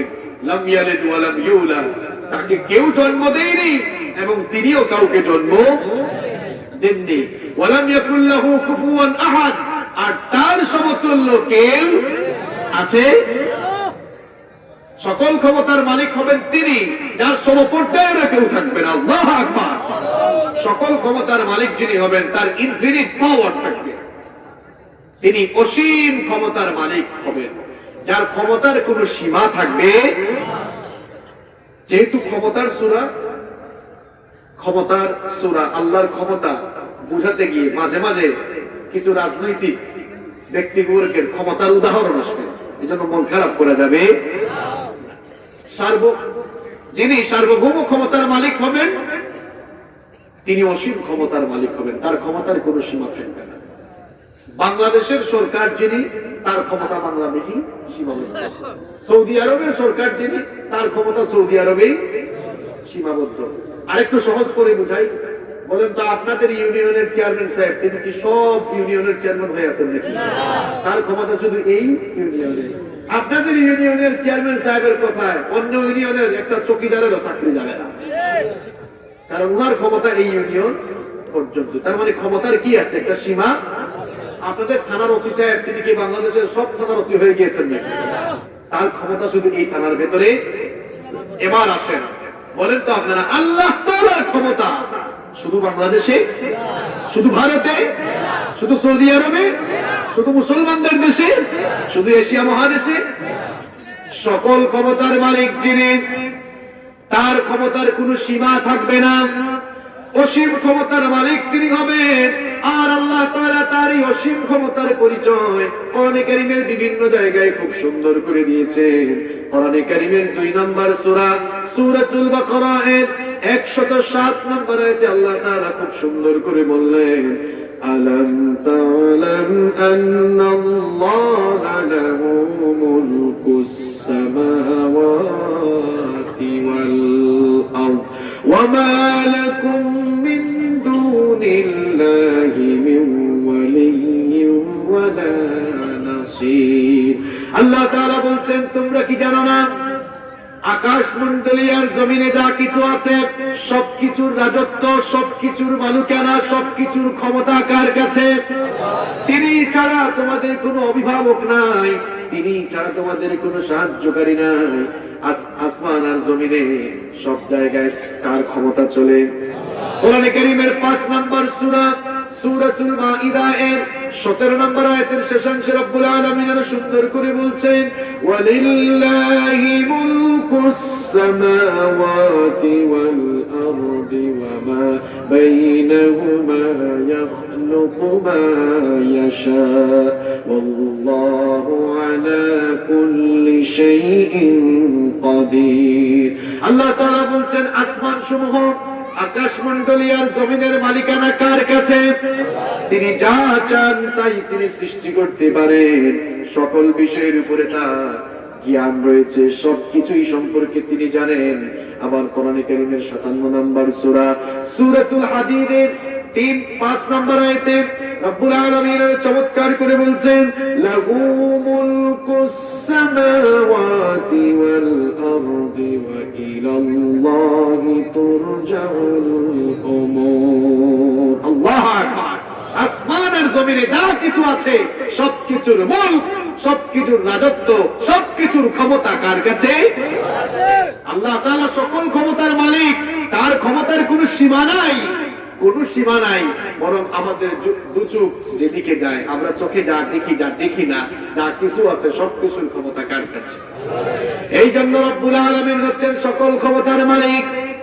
তিনি যে সকল ক্ষমতার মালিক সেই পরিচয় সূরা মুলকের শুরুতেই দিচ্ছেন, তাবারাকাল্লাযী বিয়াদিহিল মুলকু ওয়া হুয়া আলা কুল্লি শাইইন কাদির। সুমহান বরকতময় সেই সত্তা যার হাতে সকল ক্ষমতা। সকল ক্ষমতার মালিক কে? সকল ক্ষমতার মালিক যিনি হবেন তিনি কখনো ক্লান্ত হবেন না। সকল ক্ষমতার মালিক কে হবেন শুনেন, যিনি কখনো ক্লান্ত হন না, যাকে কখনো কোনো ক্লান্তি ছুঁতে পারে না। সকল ক্ষমতার মালিক হন তিনি, যিনি কখনো রিটায়ার্ডেও যান না। আমরা দেখা যায় 5 বছর 10 বছর ক্ষমতায় থাকার পর রিটায়ার্ড হয়ে যায়। আল্লাহ তাআলা তো মহাবিশ্ব সৃষ্টির আগে থেকেই ক্ষমতায় আছেন। তিনি কি ক্লান্ত হয়ে গিয়েছেন? রিটায়ার্ডে যাওয়া লাগবে? সম্ভাবনা আছে? কোনো সম্ভাবনা নেই। আয়াতুল কুরসির ভেতরে খুব সুন্দর করে তিনি বলছেন, ওয়ালা ইয়াউদুহু হিফযুহুমা ওয়া হুয়াল আলিয়্যুল আযীম। আসমান জমিনের পরিচালন ব্যবস্থা কখনো তাকে ক্লান্ত করে দিতে পারে? আমরা কাজ করলে ক্লান্ত হই, তন্দ্রা আসে, জীবাণু আসে, এখন অনেকের আসছে না? আসার আগে তন্দ্রাটা ছুটায় দেই, এরপরে এই কথা বলবো ইনশাআল্লাহ। খুব সুন্দর কয়েকটা ঘটনা আছে, এই ঘটনাটা শুরু করার আগে এদের ঘুমটুম একটু ছাড়াই দেই। আমরা একটু তাকবীর দেই সবাই, লিল্লাহি তাকবীর। আগে দেন, এরপরে যারা বিয়ে করে নাই তারা দিবে, দেখা যাবে কার তাকবীরে কেমন পাওয়ার। বিয়েরা প্রস্তুত তো? যারা বিয়ে করছেন তারা আগে দিবেন। প্রস্তুত সবাই? দেখি কার ব্যাটারির চার্জ আজকে কতটুকু আছে। প্রথমে বিবাহিতরা লিল্লাহি তাকবীর। অবিবাহিতরা শুনছো তো কি অবস্থায়, ব্যাটারির চার্জ কিন্তু শেষ। তোমরা এখনো তোমাদের চার্জ আছে না, নাকি সব শেষ করে ফেলছো? দিহানের মতো সব শেষ করে ফেলিও না আগে ভাগে। লিল্লাহি তাকবীর। চার্জ আছে কিন্তু। এবার বিবাহিত অবিবাহিত সবাই লিল্লাহি তাকবীর। যাদের ঘুম আসছিল কেউ, আমরা কিন্তু খুব সুন্দর কয়েকটা ঘটনা এখন বলবো ইনশাআল্লাহ। আমরা কাজ করলে ক্লান্ত হই না? ক্লান্ত হই, ঘুম আসে। সকল ক্ষমতার মালিক যদি আমরা হই, তাহলে আপনারা যে ঘুমায়া যান, ঘুমানোর সময় ভারপ্রাপ্ত ক্ষমতা আপনারা কার কাছে দেন? তো সকল ক্ষমতার মালিক আপনারা কেমনে হবে? ঘুমায় গেলে তো ভারপ্রাপ্ত ক্ষমতার মালিক আরেকজনকে বলাতে হবে। দেখেন না, চেয়ারম্যান সাহেব দেশের বাহিরে গেলে তখন প্যানেল চেয়ারম্যান ভারপ্রাপ্ত চেয়ারম্যান হয়। তো আপনারা সকল ক্ষমতার মালিক যে আপনাদেরকে বলা হয়, এখন আপনারা ঘুমালে ভারপ্রাপ্ত ক্ষমতা কাদের হাতে দেন? সকল ক্ষমতার মালিক যিনি হবেন তার কোনো ক্লান্তি থাকবে না, ঘুম থাকা যাবে না, তন্দ্রাও থাকা যাবে না। এই জন্য আয়াতুল কুরসির মধ্যে আল্লাহ তাআলা বললেন লা তাখুযুহু সিনাতুন ওয়ালা নাওম। তন্দ্রা বা ঘুম কখনো তাকে আচ্ছন্ন করতে পারে না। সাইয়েদনা মূসা আলাইহিস সালাম, নাম শুনছেন তো আপনারা? নরম না গরম?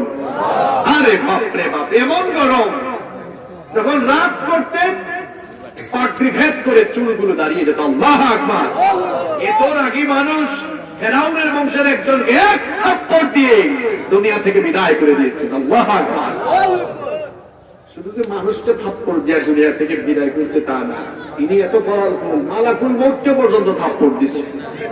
তো সুবহানাল্লাহ করতে মন চায় না? কিচ্ছা কাহিনী না, এটা সরাসরি বুখারী শরীফে আসছে, সরাসরি বুখারীর বর্ণনা। মূসা আলাইহিস সালামের ইন্তেকালের সময় যখন হয়ে গেল, মালাকুল মউত আসলেন। মূসা আলাইহিস সালাম বলেন, কি ব্যাপার, আপনি কি? আপনাকে কখনো দেখি নাই। মালাকুল মউত মনে মনে বলে, দেখো অবস্থা, আমি তো সামনে গেলেই মানুষের অবস্থা খারাপ হয়ে যায়, আর এই লোক আমাকে বলে আমি কি? তো তিনি বললেন, আনা মালাকুল মউত, আমি মালাকুল মউত। মূসা আলাইহিস সালাম বললেন, তো কি হয়েছে? তুমি মালাকুল মউত, তো আমার কি হয়েছে? আপনি জানেন না আমি কেন আসি? কেন আসছ? আপনার রূপ কবজের জন্য আসছে। তাই? কাছে যখন আসছে, বুখারীতে এসেছে, কাছে যখন আসছে এক থাপ্পড় দিয়েছেন চোখের উপরে, চোখটা একদম বের হয়ে গিয়েছে। আল্লাহু আকবার। মালাকুল মউত এক থাপ্পড় খাইয়া আল্লাহর কাছে গিয়েছে। আল্লাহর কাছে গিয়ে বললেন, মালাকুল মউত কে বলল, বুখারীতে এভাবে এসেছে, আরসালতানি ইলা আব্দিল্লাহ ইউরিদুল মাউত। আল্লাহ তোমার এমন এক বান্দার কাছে পাঠিয়েছে, সে তো মরতে চায় না। গেছিলাম তার জান কবজ করতে, উল্টা আলো আমার জানি কবজ করার অবস্থা হয়ে গিয়েছিল। আল্লাহ বলেন, তাই যাও, পয়গাম নিয়ে যাও, সংবাদ নিয়ে যাও, আমার নবী মূসা যদি তিনি আরো হায়াত চান, তিনি যেন একটি ষাঁড়ের পিঠের উপরে হাত রাখেন, তিনি তার হাত দিয়ে যতগুলো লোম ঢাকতে পারবেন, প্রত্যেকটি লোমের বিনিময়ে আল্লাহ তাআলা তাকে এক এক বছর করে হায়াত বাড়িয়ে দিবেন। এই সংবাদ যখন মূসা আলাইহিস সালামের কাছে পৌঁছানো হলো, তিনি বললেন, আচ্ছা বুঝলাম, এক এক বছর হায়াত বাড়ানো হবে, কিন্তু ওই হায়াতে যখন শেষ হবে তখন কি হবে? মালাকুল মউত বললেন, তখন তো মরতেই হবে। মূসা আলাইহিস সালাম বললেন, মরতে যেহেতু হবে এখন নিয়ে যাও। আল্লাহু আকবার। তো বলতেছিলাম মূসা আলাইহিস সালামের কথা, নরম মানুষ না গরম মানুষ? তো মূসা আলাইহিস সালামের স্পেশালিটি ছিল ওয়াকাল্লামাল্লাহু মূসা তাকলীমা। তিনি আল্লাহর সাথে কথা বলতেন, এজন্য তাকে বলা হতো কালিমুল্লাহ। তিনি আল্লাহর সাথে কথা বলতেন, আর মাঝে মাঝে এমন এমন প্রশ্ন আল্লাহ তাআলাকে করে বসতেন। একদিন তিনি বলেন, আল্লাহ তুমি নাকি ঘুমাও না? আমি মূসা, আমি তো নবী, আমি তো না ঘুমায় থাকতে পারি না, একটু কাজ করলে ক্লান্ত হই, তো তুমি আকাশ জমিন সব কিছু চালাও, তুমি না ঘুমায় থাকো কেমনে? আমি তো ভাবছি তুমিও মনে হয় ঘুমাও। আল্লাহ তাআলা বলেন, মূসা আমি তো ঘুমালে হবে না, সব তো ধ্বংস হয়ে যাবে। মূসা আলাইহিস সালাম বলেন, না ঘুমায় থাকো কেমনে? আল্লাহ তাআলা বলেন, আওয়ালাম তুমিন, তুমি কি বিশ্বাস করো না? মূসা আলাইহিস সালাম বললেন, বালা। বালা এবং নাআম এটার মধ্যে পার্থক্য আছে। না মানে হ্যাঁ, আর বালা মানে কেন নয়, অবশ্যই বিশ্বাস করি। তবে যদি একটু জানতে পারতাম তাহলে মনে শান্তি পেতাম। আল্লাহ তাআলা বললেন, ওগো আমার নবী মুসা, এক গ্লাস পানি নিয়ে আসো। মুসা আলাইহিস সালাম বললেন, ওগো আল্লাহ, জানতে চাইলাম তুমি না ঘুমায়া কেমনে থাকো, এটা জানতে চাইলাম, কিন্তু উল্টা তুমি আমাকে পানি আনার কথা কেন বলো? আল্লাহ তাআলা বললেন, যা বলছি তাই করো। বলছি পানির গ্লাস নিয়ে আসার জন্য, এক গ্লাস পানি নিয়ে আসো। মুসা আলাইহিস সালাম এবার এক গ্লাস পানি নিয়ে আসলেন।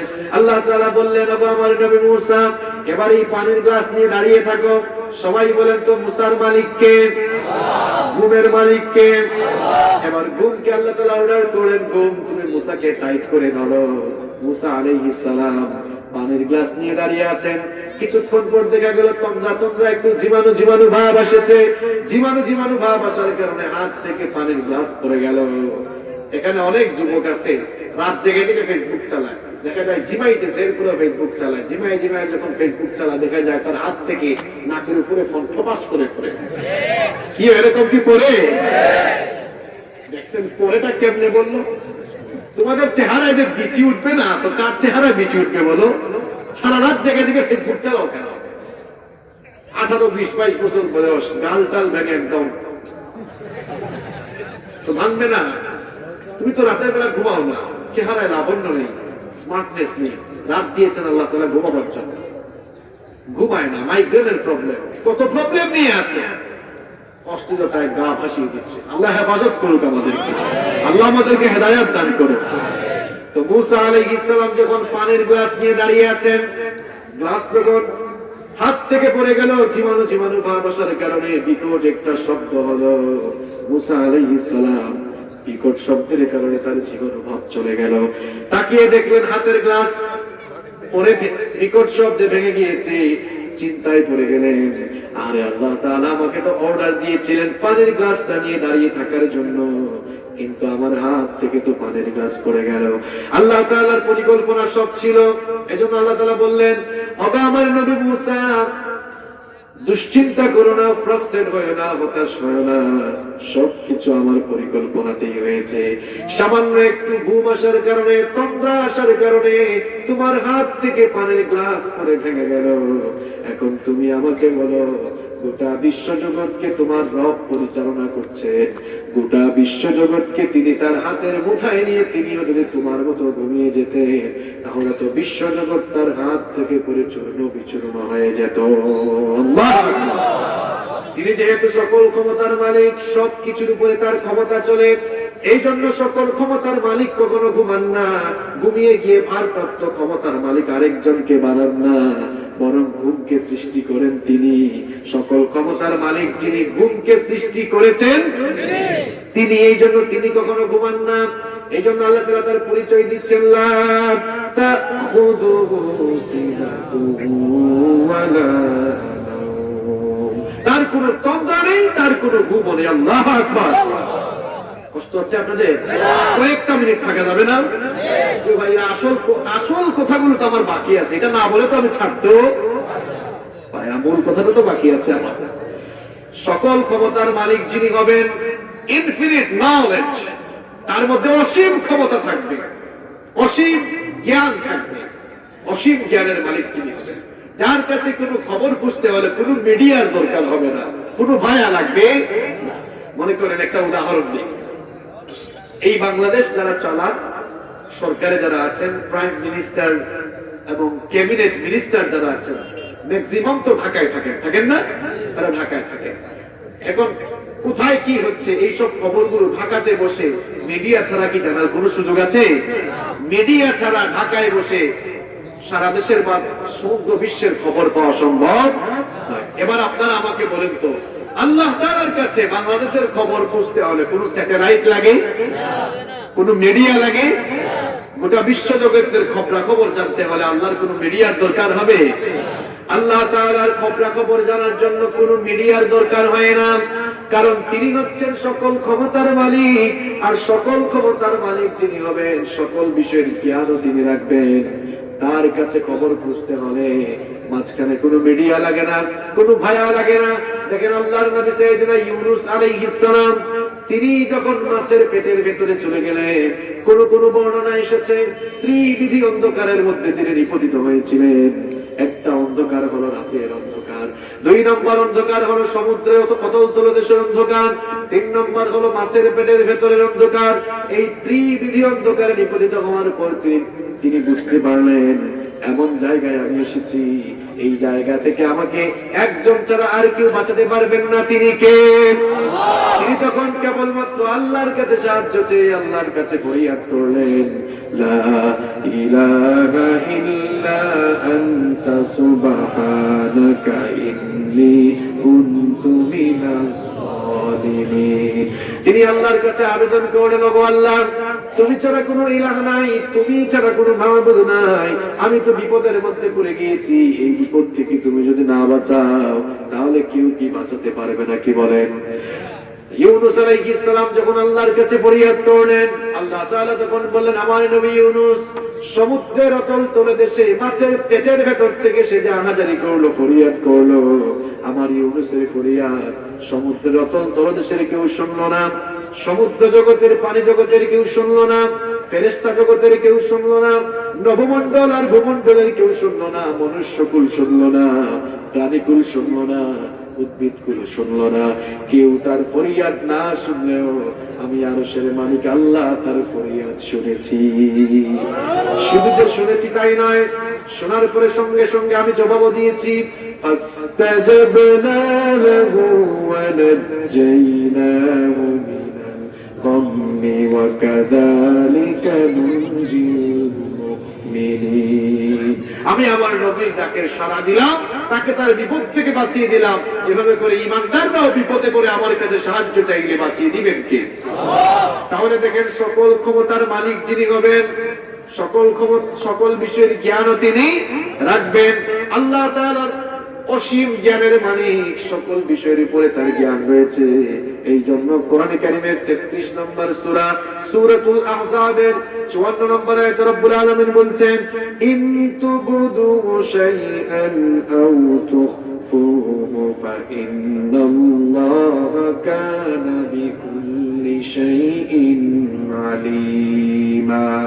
আল্লাহ তাআলা বলছেন, তোমরা যা গোপন করো আর যা প্রকাশ করো সব জানেন কে? আমাদের চেয়ারম্যান সাহেব কি জানেন নাকি আমাদের অন্তরে কি আছে? আল্লাহ বলে জানেন না। আল্লাহ জানেন কিনা? আল্লাহর কাছে বাহিরের খবর যেমন আছে, ভেতরের খবরও আছে না নাই? আল্লাহ তাআলা বলছেন, ইন্নাল্লাহা লা ইয়াখফা আলাইহি শাইউন ফিল আরদি ওয়ালা ফিস সামা। আকাশ আর জমিনের কোনো কিছু আল্লাহর কাছে গোপন, কোনো কিছু গোপন নাই। অন্য আয়াতে রব্বুল আলামিন আরো সুন্দর করে বলছেন, ওয়া ইনদাহু মাফাতিহুল গায়বি লা ইয়ালামুহা ইল্লা হু ওয়া ইয়ালামু মা ফিল বাররি ওয়াল বাহরি ওয়া মা তাসকুতু মিন ওয়ারাকাতিন ইল্লা ইয়ালামুহা। অদৃশ্যের খবর কেউ না জানলেও একজন জানেন, তিনি কে? তার কাছে সকল খবর রয়েছে। আল্লাহ তাআলা বলছেন, আমি সকল বিষয় সম্পর্কে কেমন করে জ্ঞান রাখি শোনো। স্থলভাগ আর জলভাগে যা কিছু হয় সবকিছুর খবর আছে কার কাছে? শুধু তাই নয়, এই দুনিয়ার কোন দেশের কোন প্রান্ত থেকে যদি কোনো একটি গাছের কোনো পাতা ছিঁড়ে যায়, কোন দেশের কোন প্রান্তের কোন গাছের কোন পাতা ছিঁড়েছে তার খবরও আমার আল্লাহর কাছে রয়েছে। আল্লাহু আকবার। তাহলে সকল ক্ষমতার মালিক যিনি হবেন, তিনি সকল বিষয়ের জ্ঞানও রাখবেন। সকল ক্ষমতার মালিক যিনি হবেন, তিনি সিঙ্গেল পাওয়ার, একচ্ছত্র ক্ষমতার মালিক হবেন। আল্লাহ তাআলা হচ্ছেন সার্বভৌম ক্ষমতার মালিক। তার এই ক্ষমতা হলো সম্পূর্ণ অবিভাজ্য, অখণ্ডনীয়। তার এই ক্ষমতার সাথে কোন শরীক আছে? পৃথিবীর বিভিন্ন দেশে, গণতান্ত্রিক দেশগুলোতে আমরা কোয়ালিশন করে ক্ষমতায় যেতে মানুষকে দেখি। জোট করে না? জোট আছে না নাই? এত দলীয় জোট, কত দলীয় জোট আছে না? মানুষ মনে করে যার যত জোট বেশি পাওয়ার তত। এখন আপনারা বলেন তো, আল্লাহ তাআলা এই যে ক্ষমতার চেয়ারে আছেন, তিনি কি কারোর সঙ্গে জোট করে আছেন নাকি? কারোর সাথে তার কোনো শেয়ারিং আছে নাকি? কোনো শেয়ারিং নাই। আল্লাহ তাআলা সুন্দর করে বলছেন ওয়ালাম ইয়াকুল লাহু শারীকুন ফিল মুলকি ওয়া খালাকা কুল্লা শাইইন ফাকাদ্দারাহু তাকদীরা। আল্লাহ তাআলা বলছেন তার ক্ষমতার সাথে কারো কোনো শেয়ারিং নাই, কারো কোনো মালিকানা নাই, কারো কোনো অংশীদারিত্ব নাই। সকল ক্ষমতার মালিক যিনি হবেন তিনি যা ইচ্ছা তাই করতে পারবেন। এই জন্য সূরাতুল বুরুজ আল্লাহ তাআলা বলছেন ফাআলুল লিমা ইউরিদ, তোমার রব যা চান তিনি তো সকল ক্ষমতার মালিক, তিনি যা চান তাই তিনি করতে পারেন। আল্লাহ যা চান তা করতে পারেন কিনা? আল্লাহ তাআলা হচ্ছেন প্রচন্ড ক্ষমতার মালিক, তিনি হচ্ছেন সকল ক্ষমতার উৎস, সকল ক্ষমতার মালিক। তার হাতে এত বিরাট ক্ষমতা রয়েছে, তিনি সাগরকে নগর বানিয়ে দিতে পারে, আবার তিনি নগরকে সাগরও বানিয়ে দিতে পারে। পারেন কিনা? মনে নাই নূহ আলাইহিস সালামের জামানায় একেবারে আল্লাহ তাআলা প্লাবন দিয়ে সবকিছুকে কি বানিয়ে দিলেন। আল্লাহ তাআলা হচ্ছেন অসীম ক্ষমতার মালিক, তিনি যাকে চান দয়া করে ক্ষমতা দেন, আবার যার কাছ থেকে মন চায় ক্ষমতা কেড়েও নিতে পারেন। পারেন কিনা? সূরা আলে ইমরানের মধ্যে তিনি খুব সুন্দর করে বলছেন কুলিল্লাহুম্মা মালিকাল মুলকি তুতিল মুলকা মান তাশাউ ওয়া তানজিউল মুলকা মিম্মান তাশা। আল্লাহ তাআলা বলছেন আপনি বলে দিন হে রাজাধিরাজ আল্লাহ, আপনি যাকে চান তাকে ক্ষমতা দিতে পারেন, আবার যার কাছ থেকে ইচ্ছা ক্ষমতা কেড়েও নিতে পারেন। পারেন কিনা? আল্লাহ যদি চান কোন এতিম ব্যক্তিকে, অসহায় কোন ব্যক্তিকে ক্ষমতার মালিক বানিয়ে দিতে পারেন। দেখেন আল্লাহ তাআলা তার নবী ইউসুফ আলাইহিস সালামকে কেমনে ক্ষমতার মালিক বানালেন। অসহায় ইউসুফকে আল্লাহ কিভাবে ক্ষমতার মালিক বানিয়ে দিলেন। ইউসুফ আলাইহিস সালামের 10 ভাইরা ষড়যন্ত্র করে তাকে যখন অন্ধকার কুয়ায় ফেলে দিল, অন্ধকার কুয়ায় ফেলে দিয়ে তারা মনে করেছিল ইউসুফকে আমরা একেবারে শেষ করে দিব, ইউসুফ আর বাঁচার কোনো সম্ভাবনা নাই। এমন ভাবে চক্রান্ত করে তারা যখন তাদের ভাই ইউসুফ আলাইহিস সালামকে অন্ধকার কুয়ায় ফেলে দিয়েছিল, অন্ধকার কুয়ায় পড়ে থাকা অসহায় সেই ইউসুফ আলাইহিস সালামকে আল্লাহ তাআলা তার অসীম কুদরত দিয়ে সেই কুয়া থেকে উঠিয়ে মিশরের রাজ পরিবারে ঢুকিয়ে দিয়ে মিশরের ক্ষমতার মালিক তাকে বানিয়ে দিলেন। তাহলে আল্লাহ যদি কাউকে ক্ষমতায় বসাতে চান আল্লাহ পারেন কিনা? আবার আল্লাহ যদি কাউকে ক্ষমতা থেকে নামাতে চান পারেন কিনা? দেখেন ফেরাউনের মতো এত বড় ক্ষমতাধর লোক আল্লাহ তাআলা ক্ষমতার চেয়ার থেকে টেনে নামিয়ে লোহিত সাগরে পানিতে চুবিয়ে মেরেছেন। আবার দেখেন ওইদিকে নমরুদের মতো ক্ষমতাধর লোককে আল্লাহ তাআলা তার ক্ষমতার চেয়ার থেকে নামিয়ে এরপরে আল্লাহ তাআলা ল্যাংড়া মশা দিয়ে বিদায় করেছেন। এই জন্য ক্ষমতা পেয়ে বাহাদুরি করা যাবে না, ক্ষমতা পেয়ে বেশি বড়াই করা যাবে না, অহংকার করা যাবে না, দাম্ভিকতার পূর্ণ আচরণ করা যাবে না। আল্লাহ যাকে চান ক্ষমতায় বসান, আবার আল্লাহর ইচ্ছা হলে ক্ষমতা থেকে নামিয়ে সুতার বাড়ি খাওয়াইয়া জেলখানার ভেতরেও ঢুকাই দিতে পারে। এজন্য ক্ষমতার বড়াই করা যাবে না। সকল ক্ষমতার মালিককে, সকল ক্ষমতার মালিক যিনি হবেন তার পাওয়ারটা কেমন থাকবে শুনেন। ওয়া তুইজ্জু মান তাশাউ ওয়া তুযিল্লু মান তাশাউ বিয়াদিকাল খায়র ইন্নাকা আলা কুল্লি শাইইন কাদির। সকল ক্ষমতার মালিক তো হবেন তিনি, তিনি ইচ্ছা করলে কাউকে সম্মানিত করতে পারেন, আবার ইচ্ছা করলে সম্মানিত মানুষকে অপমানিত করতে পারেন কিনা? আল্লাহ যদি কাউকে সম্মানিত করতে চান, আল্লাহ যদি কাউকে উপরে তুলতে চান, তাহলে গোটা দুনিয়ার মানুষ পা ধরে টানলেও কোনো লাভ আছে নাকি কম? আর আল্লাহ যদি কাউকে অপমানিত করতে চান, আল্লাহ পারেন কিনা? ক্ষমতার চেয়ারে থাকার পরেও আল্লাহ চাইলে অপমানিত করতে পারেন। পৃথিবীতে বহু মানুষ ক্ষমতায় ছিল, ক্ষমতার চেয়ারে থাকাকালীন তারা জুতার বাড়ি খেয়েছে। বুশের কথা মনে নাই? মনে আছে আপনাদের? তাহলে আল্লাহ যদি চান জুতার বাড়ি খাওয়াতে পারেন কিনা? আল্লাহ যদি বেইজ্জত করতে চান বেইজ্জত করতে পারেন কিনা? দেখেন না বহু মেম্বার চেয়ারম্যান স্টেজে জুতার বাড়ি খায় আছে না নাই? আসে কোরআনের মাহফিলে বাধা দিতে, হুজুরদের সাথে বেয়াদবি করতে, আর জনগণ তখন স্যান্ডেল খুলে স্যান্ডেল দিয়ে একটু আদর করে আসে না নাই? তাহলে চেয়ারে বসেও অপমানিত হওয়ার সুযোগ আছে। আল্লাহ যদি চান চেয়ারে বসাইও আপনাকে অপমানিত করতে পারেন কিনা? আমার ইজ্জত যদি আল্লাহ দিতে চান দিতে পারেন কিনা? আল্লাহর হাতে কত প্রচন্ড ক্ষমতা শুনেন। তুলিজুল লাইলা ফিন নাহারি ওয়া তুলিজুন নাহারা ফিল লাইল। তিনি রাতকে দিন বানিয়ে দেন, দিনকে রাত বানিয়ে দেন। আল্লাহু আকবার! কি প্রচন্ড ক্ষমতা আপনি চিন্তা করেছেন? এই যে রাত, এই রাতটাকে তিনি দিন বানিয়ে দিলেন, আবার দিনকে রাত বানিয়ে। বলেন তো আপনারা, আল্লাহ তাআলা যদি চান কিয়ামত পর্যন্ত রাত থাকবে, পৃথিবীতে কারো বাপের কোন ক্ষমতা আছে যে পৃথিবীতে আর দিন করতে পারবে? পারবে? কোরআনে কারীমের 28 নম্বর সূরা সূরাতুল কসাসের 71 নম্বর আয়াতে আল্লাহ তাআলা এর জন্যই বলছেন, কুল আরাআইতুম ইন জাআলাল্লাহু আলাইকুমুল লাইলা সারমাদান ইলা ইয়াউমিল কিয়ামাতি মান ইলাহুন গায়রুল্লাহি ইয়াতিকুম বিদিয়া। আল্লাহ তাআলা বলছেন, তোমরা কি কখনো ভেবেছো, কখনো কি চিন্তা করেছো, আল্লাহ যদি এই দুনিয়াতে চিরস্থায়ী ভাবে রাতটাকে অবধারিত করে দেন, আল্লাহ ছাড়া এমন কেউ কি আছে নাকি যে এই দুনিয়াতে দিনের আলো এনে দিতে পারবে? কেউ পারবে? এরপরে আল্লাহ তাআলা বলছেন, কুল আরাআইতুম ইন জাআলাল্লাহু আলাইকুমুন নাহারা সারমাদান ইলা ইয়াউমিল কিয়ামাতি মান ইলাহুন গায়রুল্লাহি ইয়াতিকুম বিলাইলিন তাসকুনুনা ফীহি আফালা তুবসিরুন। আল্লাহ তাআলা বলছেন, কখনো কি ভেবেছো, কখনো কি চিন্তা করেছো, তোমাদের রব যদি কিয়ামত পর্যন্ত পৃথিবীটাকে দিন বানিয়ে রাখেন, আল্লাহ ছাড়া কোন ইলাহ আছে নাকি যে এই দুনিয়াতে রাতের অন্ধকার আনতে পারে? কেউ পারবে? আল্লাহ তাআলা বলছেন, দিন আর রাত আমার দয়ায় হয়, আমার রহমতে হয়।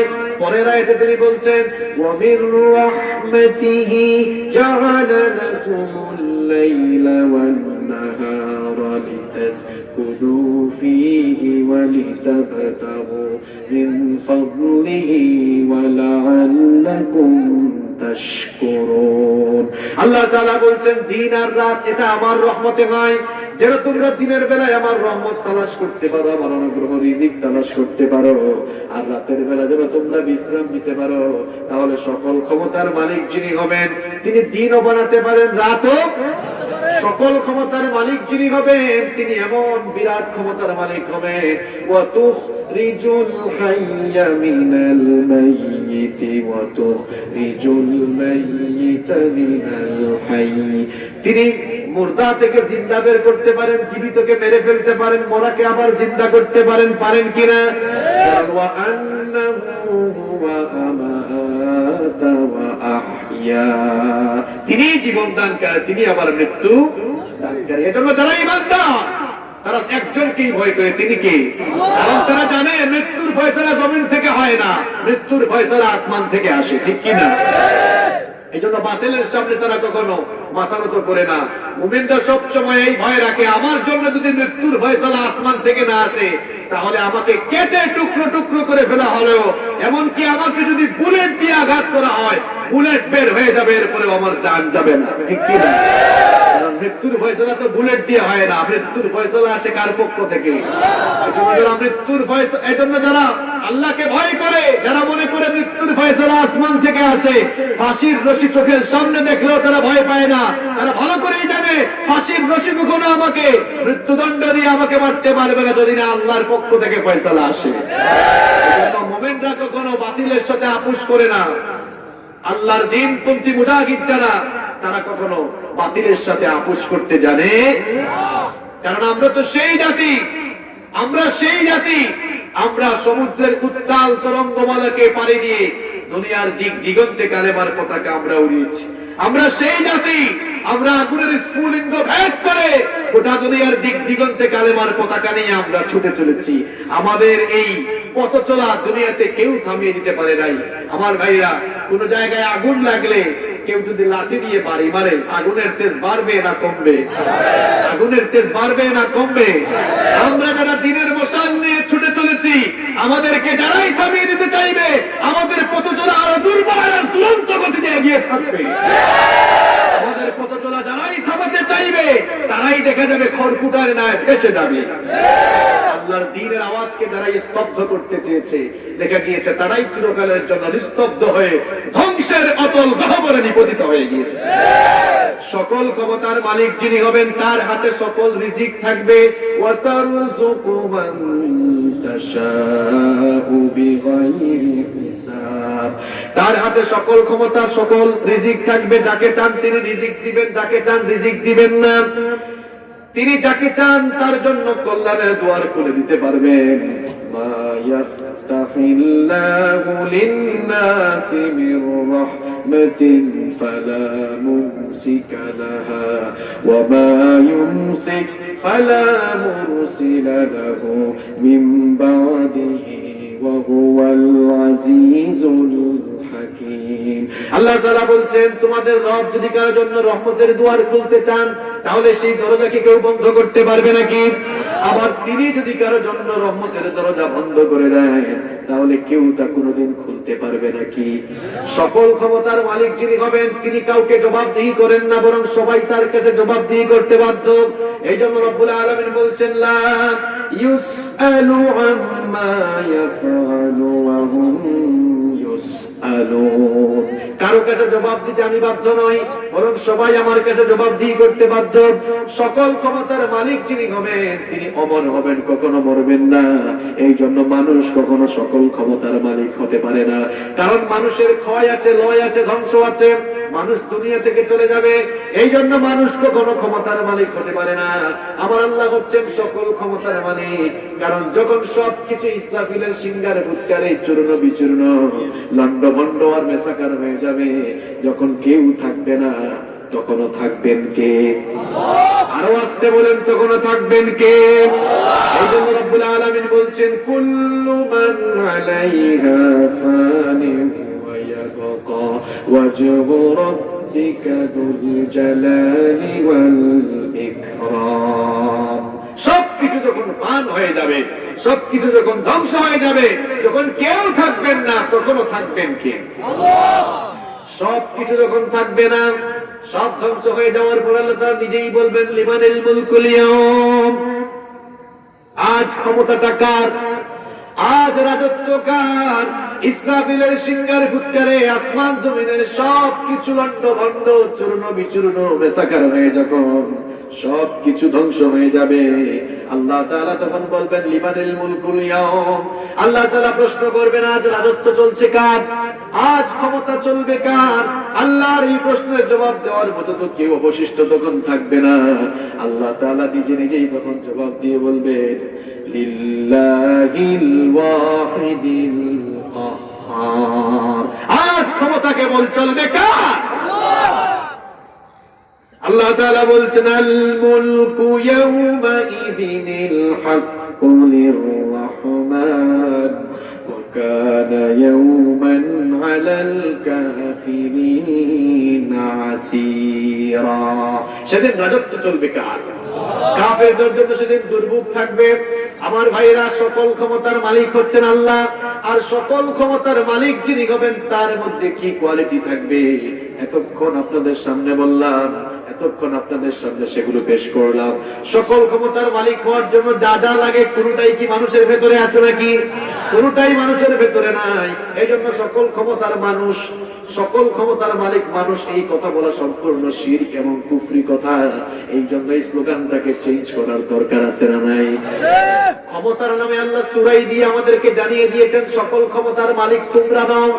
আল্লাহ মুলকের সূরা, ক্ষমতার সূরা, গদির নামে সূরা দিলেন, ক্ষমতার নামে সূরা দিলেন, রাজত্বের নামে সূরা দিয়ে তার নিজের ক্ষমতার পরিচয় সেই সূরার প্রথম আয়াতে তুলে দিলেন, তাবারাকাল্লাযী বিয়াদিহিল মুলকু ওয়া হুয়া আলা কুল্লি শাইইন قدير সকল দুষ্টুটি দুর্বলতার ক্ষমতা থেকে মুক্ত সেই মহান সত্তা যার হাতে রয়েছে সকল ক্ষমতা আর তিনি সকল বিষয়ের উপরে চূড়ান্ত ক্ষমতাবান সকল ক্ষমতার মালিক কে তাহলে সূরা মুলকের প্রথম আয়াতে আল্লাহ তাআলা কার ক্ষমতার পরিচয় দিলেন আপনাদের কষ্ট হচ্ছে বুঝতেছি তো আমরা শেষ করে দিচ্ছি ইনশাআল্লাহ তাহলে সূরাতুল মুলক ক্ষমতার সূরাটা আল্লাহ শুরু করেছেন কার ক্ষমতার পরিচয় দিয়ে কার ক্ষমতার পরিচয় নিজের ক্ষমতার পরিচয় দিয়ে আল্লাহ তাআলা এরপরে বললেন আল্লাযী খালাকাল মাউতা ওয়াল হায়াতা লিয়াবলুয়াকুম আইয়ুকুম আহসানু আমালা তিনি তো সেই সত্তা যিনি জীবন মৃত্যু এবং জীবন সৃষ্টি করেছেন আমাদের জীবন দিয়েছেন কে মৃত্যু দিয়েছেন কে জীবন দেওয়ার পরে মৃত্যু কেন জীবন আর মৃত্যুর মাঝখানের সময়টা আল্লাহ কেন দিলেন সেটাও বলছেন লিয়াবলুয়াকুম আইয়ুকুম আহসানু আমালা আমলের ক্ষেত্রে তোমরা কে বেশি এগিয়ে যেতে পারো লিয়াবলুয়াকুম আমি যেন তোমাদেরকে পরীক্ষা করতে পারি কে তোমাদের মধ্যে বেশি আমল করতে পারে আমাদেরকে সৃষ্টি করা হয়েছে আখিরাতের ফসল ফলাবার জন্য বেশি বেশি নেক আমল করে আল্লাহর কাছে বেশি প্রিয় হওয়ার জন্য অন্য আয়াতে রব্বুল আলামিন বলছেন তাআওয়ানু আলাল বিররি ওয়াত তাকওয়া ওয়া লা তাআওয়ানু আলাল ইসমি ওয়াল উদওয়ান সৎ কাজে তাকওয়ার কাজে প্রতিযোগিতা করো আর পাপের কাজে কখনো প্রতিযোগিতা করো আমার ভাইরা যারা আপনারা দেশের বাহিরে গিয়েছেন তারা জানেন দেশের বাহিরে যেতে হলে ইমিগ্রেশন ক্রস করতে হয় তাই না ইমিগ্রেশন শেষ করার পর ফ্লাইট ছাড়ার আগ পর্যন্ত একটি রুমে বসে থাকতে হয় এই রুমটাকে বলা হয় কি দেশের বাইরে যান না আপনারা ওয়েটিং রুম কি বলা হয় ওয়েটিং রুমে কি সারা জীবন থাকতে পারবেন নাকি ফ্লাইট ছাড়ার আগ পর্যন্ত দুনিয়াটা হচ্ছে আমাদের সবার জন্য it's like a waiting room এটা আমাদের জন্য ওয়েটিং রুম এবং এটা যদি ওয়েটিং রুম হয় তাহলে তো সবার ইমিগ্রেশনও শেষ হওয়ার কথা কথা বল না কেন তাহলে প্রশ্ন হচ্ছে হুজুর ইমিগ্রেশন আমার কবে শেষ করলাম ইমিগ্রেশন কবে শেষ করছেন জানেন যেদিন মায়ের পেট থেকে বের হয়েছেন মায়ের পেট থেকে ইমিগ্রেশন শেষ করেই ওয়েটিং রুম দুনিয়াতে এসেছেন বেশিক্ষণ থাকতে পারবেন না যখনই মালাকুল মউত ফ্লাইট নিয়ে আসবেন ওই ফ্লাইটে করে ওয়েটিং রুম থেকে চলে যেতে এখানে কেন এসেছেন জানেন এই আয়াতে আল্লাহ বলছেন কেন এসেছো শোনো আল্লাযী খালাকাল মাউতা ওয়াল হায়াতা লিয়াবলুয়াকুম আইয়ুকুম আহসানু আমালা আমলের ক্ষেত্রে প্রতিযোগিতার জন্য এসেছেন আপনি আর এসে মেহমান বাড়িতে এসে ওয়েটিং রুমে এসে নিজের বাড়ির ঠিকানা ভুলে গিয়েছেন আপনি মনে করছেন এখানেই থাকবেন দুনিয়ার লোভ লালসা চাকচিক্য মোহ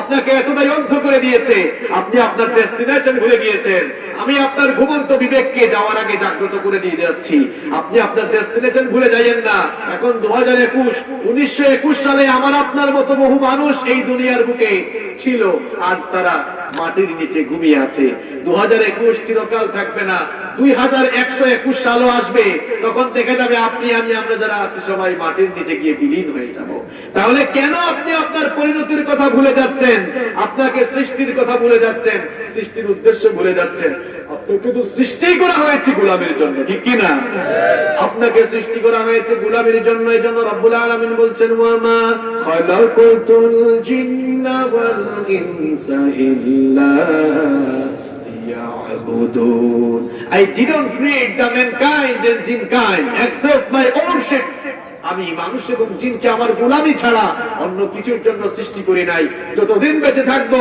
এই ওয়েটিং রুমে মালাকুল মউত মৃত্যুর ফ্লাইট নিয়ে আসার আগ পর্যন্ত যতক্ষণ দেহে প্রাণ থাকবে ততক্ষণ আমরা গোলামি করব কার গোলামি করব কার এই গোলামির নমুনাটা কেমন হবে তার সবগুলো বিধান মানতে হবে আযান হলে মসজিদে দৌড়াতে হবে সুদ ঘুষ বন্ধ করে দিতে হবে হারাম করে জীবন যাপন বন্ধ করে দিতে হবে কোরআনের আলোয় আলোকিত জীবন গঠনের প্রতিজ্ঞা এই মাহফিল থেকে নিয়ে যেতে হবে ইসলামের আদর্শে আদর্শিত মানুষ হয়ে আপনি সুন্দর একটি জীবন গঠন করবেন আজকের এই মাহফিল থেকে এই প্রতিজ্ঞা নিয়ে বাড়ি ফিরতে হবে কারণ আমাদেরকে সৃষ্টি করা হয়েছে নেক আমলে প্রতিযোগিতা করার জন্য। সূরাতুল মুলকে আল্লাহ সেই কথাই বলছেন। সূরা মুলকের 30 আয়াতের তাফসীর করতে 30 দিন লাগবে। দেখেন না, এক আয়াতই শেষ করা যায় না। কি মজার সূরা! শুধু এই সূরা নয়, কোরআনের প্রত্যেকটি সূরার ভেতরে মজা দিয়েছেন, আকর্ষণ দিয়েছেন কে? এখান থেকে কথা বললে কথা শেষ করা যাবে না। যতক্ষণ কথা বললাম, কথাগুলো এম হাসিবুর রহমানের নাকি আল্লাহর? আল্লাহর কথা বলে শেষ করা যায় না। এজন্য রব্বুল আলামিন বলছেন, কুল্লাউ কানাল বাহরু মিদাদান লিকালিমাতি রাব্বি লানাফিদাল বাহরু ক্বাবলা আন তানফাদা কালিমাতু রাব্বি ওয়ালাউ জি'না বিমিসলিহি মাদাদা। ও আমার নবী, আপনি বলে দিন, জানিয়ে দিন, এই পৃথিবীতে যত সাগর রয়েছে, আমার ভাইরা, আল্লাহ তাআলা একটা সাগরের কথা বললেন না। পৃথিবীতে যত সাগর আর মহাসাগর রয়েছে, পৃথিবীর সকল সাগর আর মহাসাগরের পানি দিয়ে যদি কলমের কালি বানানো হয়, আর সেই কলমের কালি দিয়ে যদি আমার রবের কথাগুলো লেখা শুরু হয়ে যায়, লিখতে লিখতে সমুদ্র আর মহাসমুদ্রের পানি ফুরিয়ে যাবে, কিন্তু আমাদের রবের কথাগুলো লিখে বা বলে শেষ করা যাবে না। তাহলে কোরআন থেকে বলে শেষ করা যাবে? যাবে না। এই জন্য কোরআনের মাহফিলগুলো আমরা জারি রাখবো ইনশাআল্লাহ। যারাই বাধা দিতে আসবে, আবু জেহেলদেরকে সাইজ করার জন্য কিছু অমরেরও দরকার আছে না নাই? আমার ভাইরা, তাহলে সূরাতুল মুলকের 2 আয়াতের সংক্ষিপ্ত তাফসীর আমরা আজকে জানলাম। আমরা যেন এর আলোকে আমাদের জীবন গঠন করতে পারি, বিশেষ করে আল্লাহর গোলামি করে আমরা আমাদের জিন্দেগি আল্লাহ আমাদেরকে তৌফিক দান করেন। আমিন। কেউ উঠবেন না, মোনাজাত করে আমরা